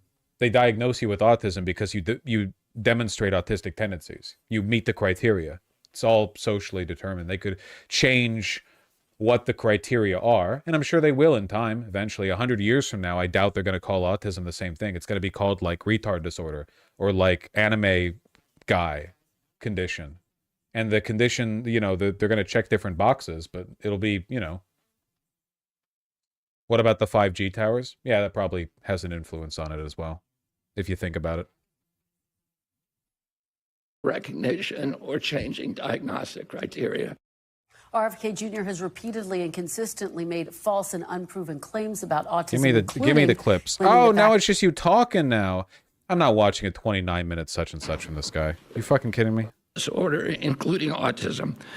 That study meticulously combed through every record, every diagnosis, Why is this guy in charge again? RFK Jr. was put in charge because he appeals to a specific demographic of conspiracist and health freak that Trump otherwise doesn't hit. Conspiracism hasn't always been right-coded, after all. Like, vaccine conspiracism used to be left-coded. So he's politically, he appeals to them politically. Also, he's like a Nazi or whatever, or at the very least a fascist, so there's an ideological alignment there. And he even conducted in-person assessments of the entire population of 180,000 children under 18. The autism rate they found was 3.3 per 10,000. So that's in line with the 1 in 10,000 that was found in Wisconsin. Also, obviously, we like test more people for autism and people are more aware of it now, so people are more likely to ask about it. But yeah, I do think people are more autistic than they used to be. Can people be more or less anxious or depressive than they used to be? Like, there are environmental factors. Sometimes it's genetic. There are people who are born and just have like a depressive mind. Like, they're just very susceptible to it, which really sucks. But, you know, that's the hand you're dealt with, I suppose, or the hand you're dealt. You know, or with anxiety or whatever else. But it's also still like socially conditioned to a large extent, you know?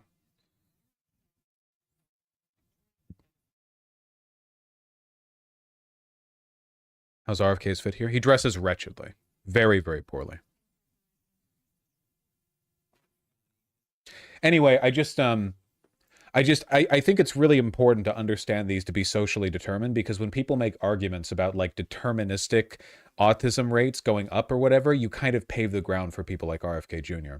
It's the same like with trans people, right? Like the low tier argument in favor of trans people is like, well, they're born that way or something. But the real argument, you have to get down to the roots and be like, well, hold on a second. The gender sex divide's like really stupid. Like, actually, there's a lot of like underlying philosophical conceit here that we've like paved a rocky foundation. So upon that, you can build an argument, but it'll fall apart under scrutiny. You need to build something strong, you know?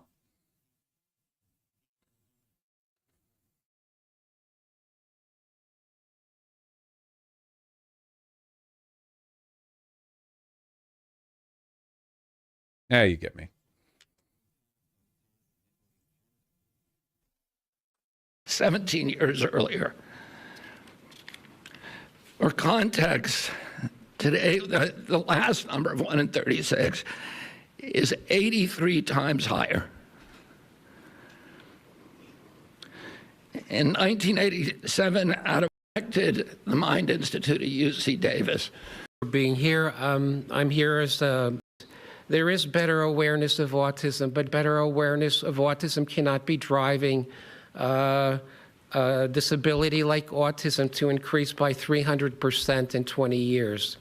That's what. Yeah, I do think the real problem here is just like it is an effort to transform paranoid, obsessive helicopter parents into Hitlerites by creating this moral panic over what they would describe as like a form of literal mental degeneration that is spreading via environmental toxins. Hold on, somebody in chat marked themselves for death. Wax Newman, hello. Yes, but that's because Vosh fundamentally misunderstands how diagnostic criteria for autism works. No, I haven't. We've read it on stream together. I've had psychiatrists reach out to me to affirm what I've said. People get mad at me when I say this stuff. You shouldn't. The idea that this like arbitrary set of diagnostic criteria perfectly corresponds to an innate, unchanging biological mandate within your brain is unscientific. I'm not saying that you can just be educated out of autism or whatever, just because this stuff is socially determined to a large extent. Like, your kinks are socially determined, right? Like, there probably weren't motherfuckers in the Paleolithic era who had a latex fetish, right? I assume not. Maybe there were. Maybe they were just like their whole life they were like, damn, something's missing. People's legs aren't like shiny enough. You know what I mean? That would be really fucked up. So I hope that wasn't the case. But yeah, like kinks are fucking socially determined, but that doesn't mean you can like bully a person out of having a kink, right? Like if I say a person's latex fetish is socially determined because social factors had to go into them developing it. Some experience, something happened in their life. That's not me saying if you put him in a room and like beat the shit out of him, you could authentically make him not have a latex fetish. Like, I'm not saying, people think what I'm saying is you can educate people out of autism. I'm saying no. I'm saying life's complicated, and that people are beautiful flowers that emerge from a harsh and rugged landscape, you know? And the shape of the flower is determined by many things.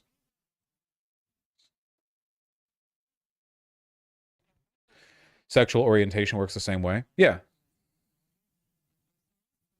Yeah, for sure, 100%.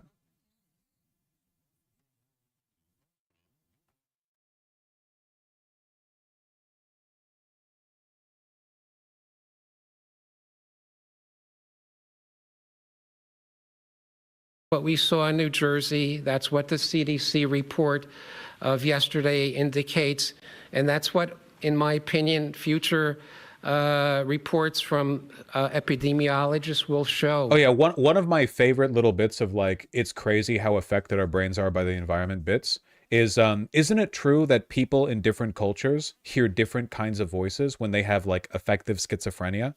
Like, if they have the version of schizophrenia where they hear voices sometimes, in the West, they tend to be negative voices, but in places like China, where they have a pre-existing religious and social culture of like your ancestors are watching you from the heavens or whatever, they hear nice voices that they interpret as like their ancestors guiding them.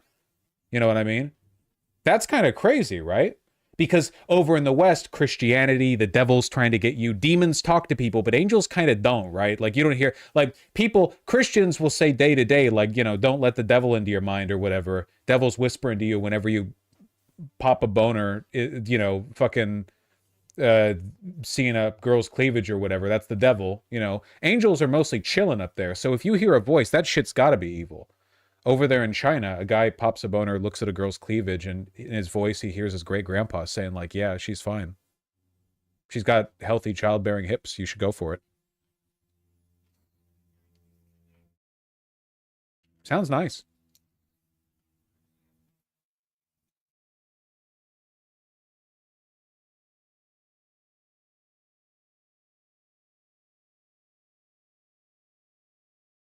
Vosh, kind of dumb take. There will be both types of schizo voices on both sides of the world. What kind of schizo voice told you to impart your thoughts on this without having thought through either what I said or, like, the subject at hand?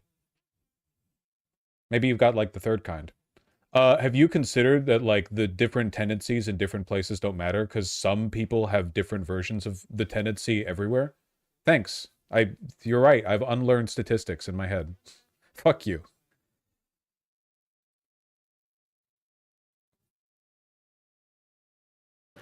The data provided in yesterday's report strongly suggests that not only is this a high point of autism prevalence, but in the future, rates can only be higher.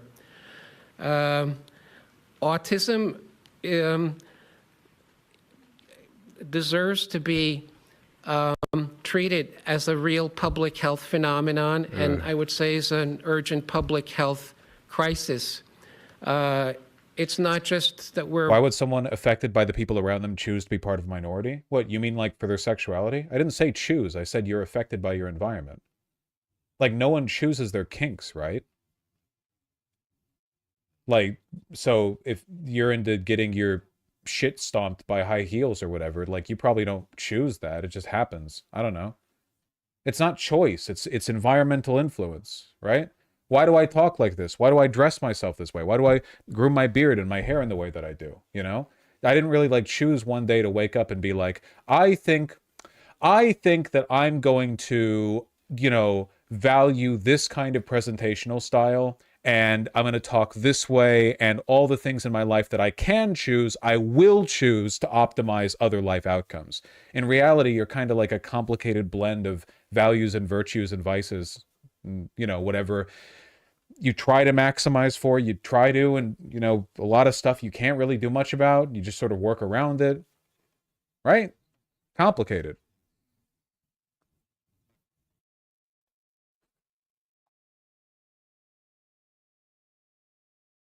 I don't know. More astute or perceptive. It's not like it's not like 2 or 3 children out of, for every one with autism has remained invisible. Autism is strong. Causing it. This has not been done before. And we're going to do it in a thorough and comprehensive way, and we're going to get back to with an answer to the American people very, very quickly. Secretary General. Great, thank you. Yeah, Anyway, I guess the lesson here is eugenics is bad or something. It's going to be vaccine. It's all of this is leading up to like vaccines. See how far they go with it.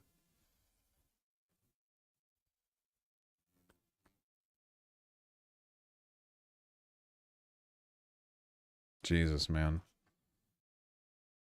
Thank you, RFK, for doing this. Thanks, Fox, for showing this live. This is very important. Thank you, RFK. I have a low-functioning daughter with autism. It's been extremely devastating for our family. That's great. I'm sure you're a wonderful parent to your daughter.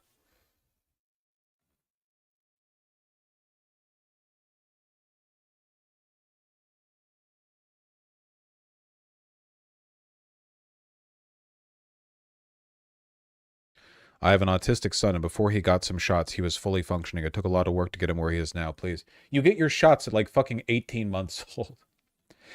Yeah, my child didn't demonstrate any signs of autism prior to getting vaccinated. You mean the vaccination when they were still like shitting in a diaper?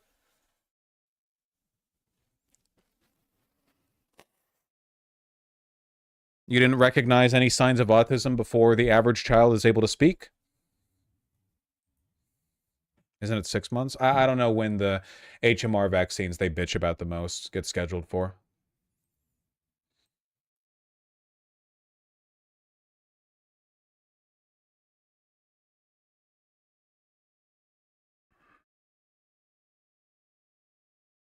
I think I have time for one more thing.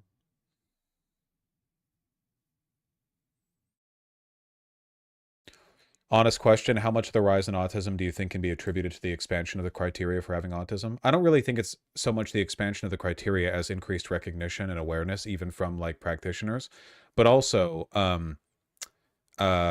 it's not, I think like that's part of it. I think a large part of it is just that people are more autistic than they used to be. Like, here's a good example, by the way. Isn't one of the criteria for autism, not necessarily like diagnostic criteria, but one of the things, you have trouble with eye contact or like direct, engaged communication in a lot of cases? Don't you think stuff like that could be caused more and more by like in a post-COVID world? People are, you know, you got let out of school for a year, you were doing classes over Zoom, you stopped going outside, you stopped meeting friends. Everyone's average number of friends plummeted after COVID because everyone was like locked up and everyone just sort of like isolated themselves basically. I mean, doesn't it make sense people would kind of be like more autistic when they get out, right?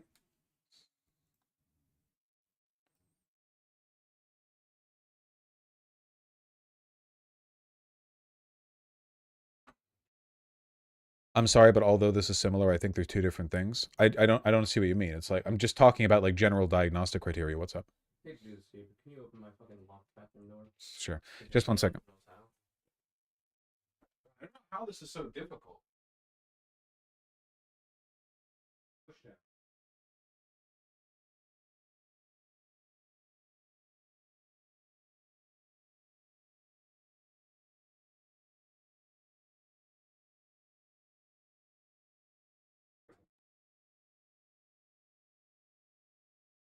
No worries. Okay.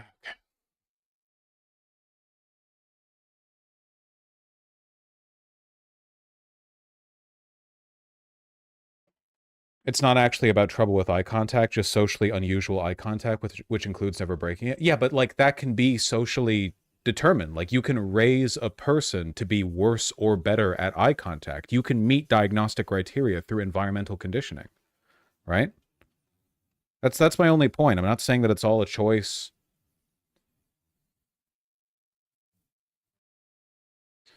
A single criteria means nothing. It's very obvious when somebody is weird socially versus actually has autism. I think you're being anti-intellectual, and for that reason, I think you're not autistic, because I think autistic people usually are a little bit more curious intellectually. Yeah, You know, I don't think you're engaging with what I'm saying, really. You can tell the difference between a person who has diagnostic criteria aligned with autism and people who actually have autism. No, you can't. You can't tell that difference because they're the same thing. There's no difference between those things. If you meet the diagnostic criteria, you have it. That's the definition of the condition. Asking unironically, do you want less people to be autistic? If we use your example of eye contact, wouldn't we want people to be better at eye contact, which in turn would lower the amount of people with autism? Yeah, I think that people should be less autistic in general. But I think the way to do that is like, do you value things like social competence? Then promote social competence. And if people aren't socially competent, they're probably trying their best. That's all. It just doesn't have to be so damn serious, you know? Fucking ban vaccines this, eugenics that, you know? Jesus Christ. Just, you think it's good for people to have certain attributes? Okay, then we should try to promote those and reward people who have them. And if you don't have them, like, yeah, you know, no one's perfect. Whatever. It's not like a moral failing or anything. It's life.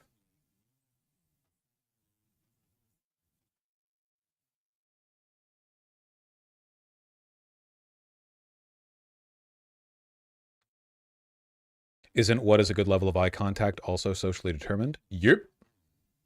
All right. I only have a little bit more time, but I'm very vulnerable to this particular kind of political slop. This area of South Dakota voted for Trump by roughly 70%. Here's what they think now. Oh, let me guess. We all think that he's gone too far. So would you have gone back in time and voted for Kamala if you could? No, I don't think so. Gotcha. Gotcha. I wanted Trump. You wanted Trump? Yep. There was no way in hell I wanted her out there. But now I don't know. What would have been better? What were you expecting? I was expecting the lower cost of a lot of just your everyday living things and hoping that he would make things better for everybody in America because that's what we need. Groceries are already outrageous. And then we put the tariffs on across the seas or whatever, like China, all that. It just makes everything more expensive for everybody. She's really keyed in Jamie on Basinger is the only person we met in eastern South Dakota who openly questioned her own political views. Oh. Most people we talked to said it was risky to talk about politics here, even as the effects of Trump's tariffs loomed over the agricultural economy. It is genuinely crazy how authoritarian they are, like, and always have been. If you're a conservative in like a very liberal town, people just won't like you. But if you're a liberal in a conservative area, they will fucking threaten you. They will drop shit on your lawn. They will like terrorize you. It's like actually dangerous. We can't tolerate these people, man. We need reconstruction, okay? Are you fucking kidding me? Oh yeah, sorry. Like we're not allowed to question the actions of our dear leader because my shit ass rural South Dakota town is full of wannabe Gestapo who are looking for an excuse to rat me out to the fucking cops over the crime of criticizing the president. And also they terrorize me. Their lives are shit, but they have nothing else going for them. And probably half of them either domestically abuse their family members or are pedophiles. Yeah, we need a cultural revolution. An area that voted for him by about 70%. Generally, opinions were divided between trust Trump's plan and how can you still like this guy. Wait, so Becky, let me ask one thing. Are you in a politically mixed marriage? Yeah, did you see the Joe Biden sign? Would you like to talk about that a little bit? Yeah. Becky Hofer was not afraid to talk. She's a Democrat, and her husband is a conservative non-voter. She's a freight broker. A non-voter who has Trump flags? Basically, if a company needs to ship bricks, she'll find you a flatbed truck. If you need to ship meat, she'll get you a refrigerated truck. Ooh, you need the truck tomorrow? Can you guys, like, fork a pallet jack into the back of the trailer for him to pallet jack him to the front? This gives her a window into real-time shifts in the economy. Everybody's nervous. People are making different decisions for different reasons, but, you know, some of it's hesitation, some of it's actual price changes. Everybody just wants some stability right now. And those shifts can be complex. She says China's retaliatory tariffs on American pork and beef could lead to higher prices on fruit. Right now it's produce season in California. We need to get out to California. What goes out to California? Meat. We haul pork. We haul beef. Where does it go? It goes to Asia. If it doesn't go, the price of produce is going to go up even that much more because they're going to have to pay more for the trucks. You know, as This is the one person I don't want to hear from in this town. Like, this is the least interesting person to hear from. Olerud, who was feeding cattle and who, for now, is okay with it. I just think we need to let the president do what he's doing, and we need to just see what's going to happen here and let him cook. Let him cook. Give him a little latitude so that you know, if it doesn't work, then we're going to have to try something different. Just give him a little latitude. He runs the whole government. He's doing whatever he wants. He's like, you know, threatening all of his opponents. Just let, you know, he's a birthday boy, basically. Let him cook. Okay. So you're willing to let the president try some stuff to see? Yes, to see if we got a griller. Nah, these are the worst Trump supporters, the pussies who won't like out and out defend the shit the president does. Trump could fucking rape a kid in the Oval Office, and he would hem and haw over it. I don't have any opinions, except I do actually. I'm a very strong, convicted, or it's not convicted, I have convictions, fascist, you know, but I'm not gonna like talk about it or whatever. this works, let's give the president a chance, and we'll just have to go from there. Looks like a little boy. Tommy Baruth thinks we already give it a chance. He's a retired soybean farmer who saw what happened in 2018 when Trump put tariffs. The fucking the soy farmers are firing shots. They're going crazy because hold on, I literally saw. Yeah, here we go. President of the Soy Association.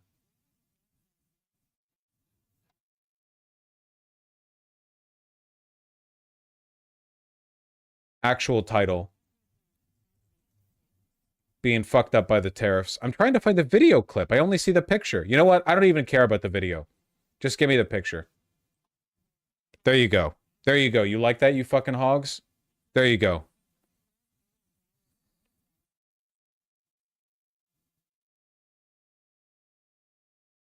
Motherfucker. Tariffs on China. The export market just went right down the tube because these countries could buy them from other places cheaper. Brazil and other countries were the ones that benefited from that. I read that it stayed that way, that now China buys a lot more from Brazil.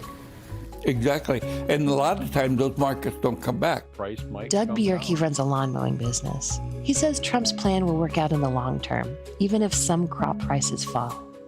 Yeah, the price might come down, but when them people start starving, they're going to come back to the table. You mean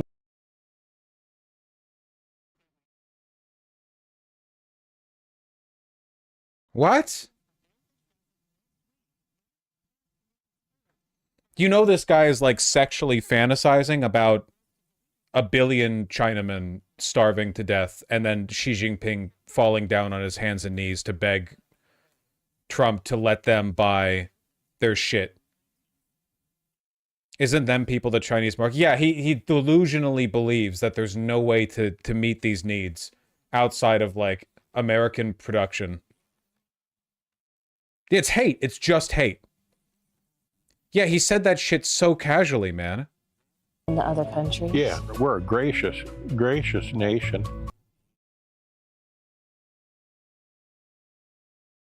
Feeding the world. And oh yeah, man. Oh, that's yep. We shouldn't have to. Without The most evil men alive, man. The most evil fucking people. Getting something for it. Rick Ekman says in the 3 days after the tariffs, cattle futures dropped below the point of break even for his farm. Never had him do this before. Yeah, he really likes you. No. Did you vote for Trump? No. No, I did not. Why not?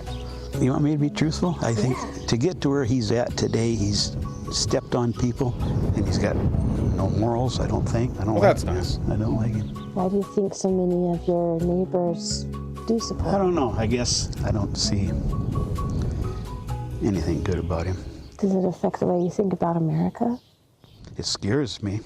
Terry Nebelsick, a lifelong Republican and retired school superintendent, was very careful in how he talked about the political climate. He's concerned that Trump's push to dissolve the Department of Education will cut public school funds for needy kids, potentially at a time of economic turmoil. Why would you be careful about your opinions? For that reason. Wouldn't that be the reason for you to be quite loud with your anti-Trump opinions? Like, well, we don't want to like get political here. Because of the thing that Trump is definitely going to do that would hurt people that I disagree with. What? If poverty is happening to adults, children are hurting. And where adults sometimes just have to work through it and make sure there's food on the table. During that time, we have children and adolescents who are forming who they're going to be.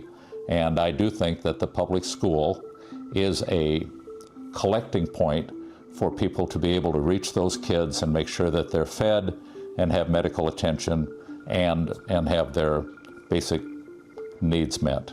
Again and again, our conversations in this Midwestern nice town came back to character and value. Nice town? When Sheila and I raised our children, we taught them to be honest, not try to cheat anybody, to respect. Trump doesn't do any of those things. Do you find a lot of farmers around here agree with you, or are they fans of Trump? This is a very Republican state. I think it's too soon for them to say they're wrong.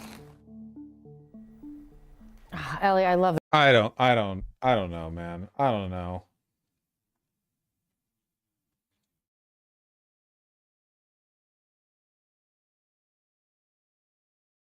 I want to hear from more Republican voters, they're like, here's how people are responding to Trump.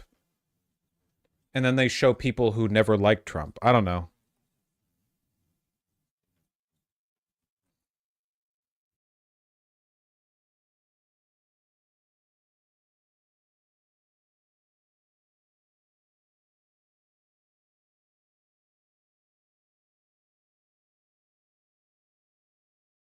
Democrats playing checkers while GOP playing Grand Theft Auto. That's probably true. That's probably true, yeah. I don't know. Yeah, it's pretty true.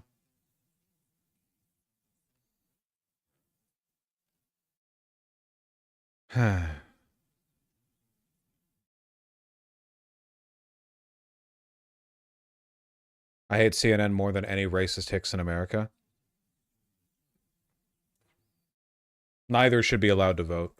If you've worked at CNN or if you're a racist hick in America, you shouldn't be allowed to vote. I think that's fair. I think I'm being gracious.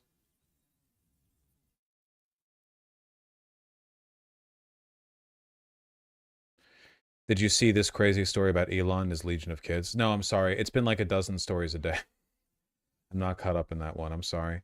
We'll have to take a look at it tomorrow. I'm already past the time I said I'd have to end.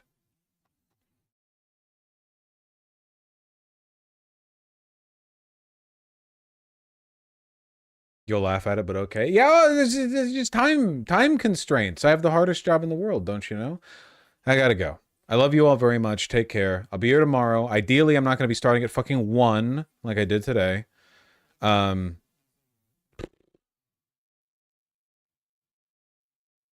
Take care, drink water, etc., etc.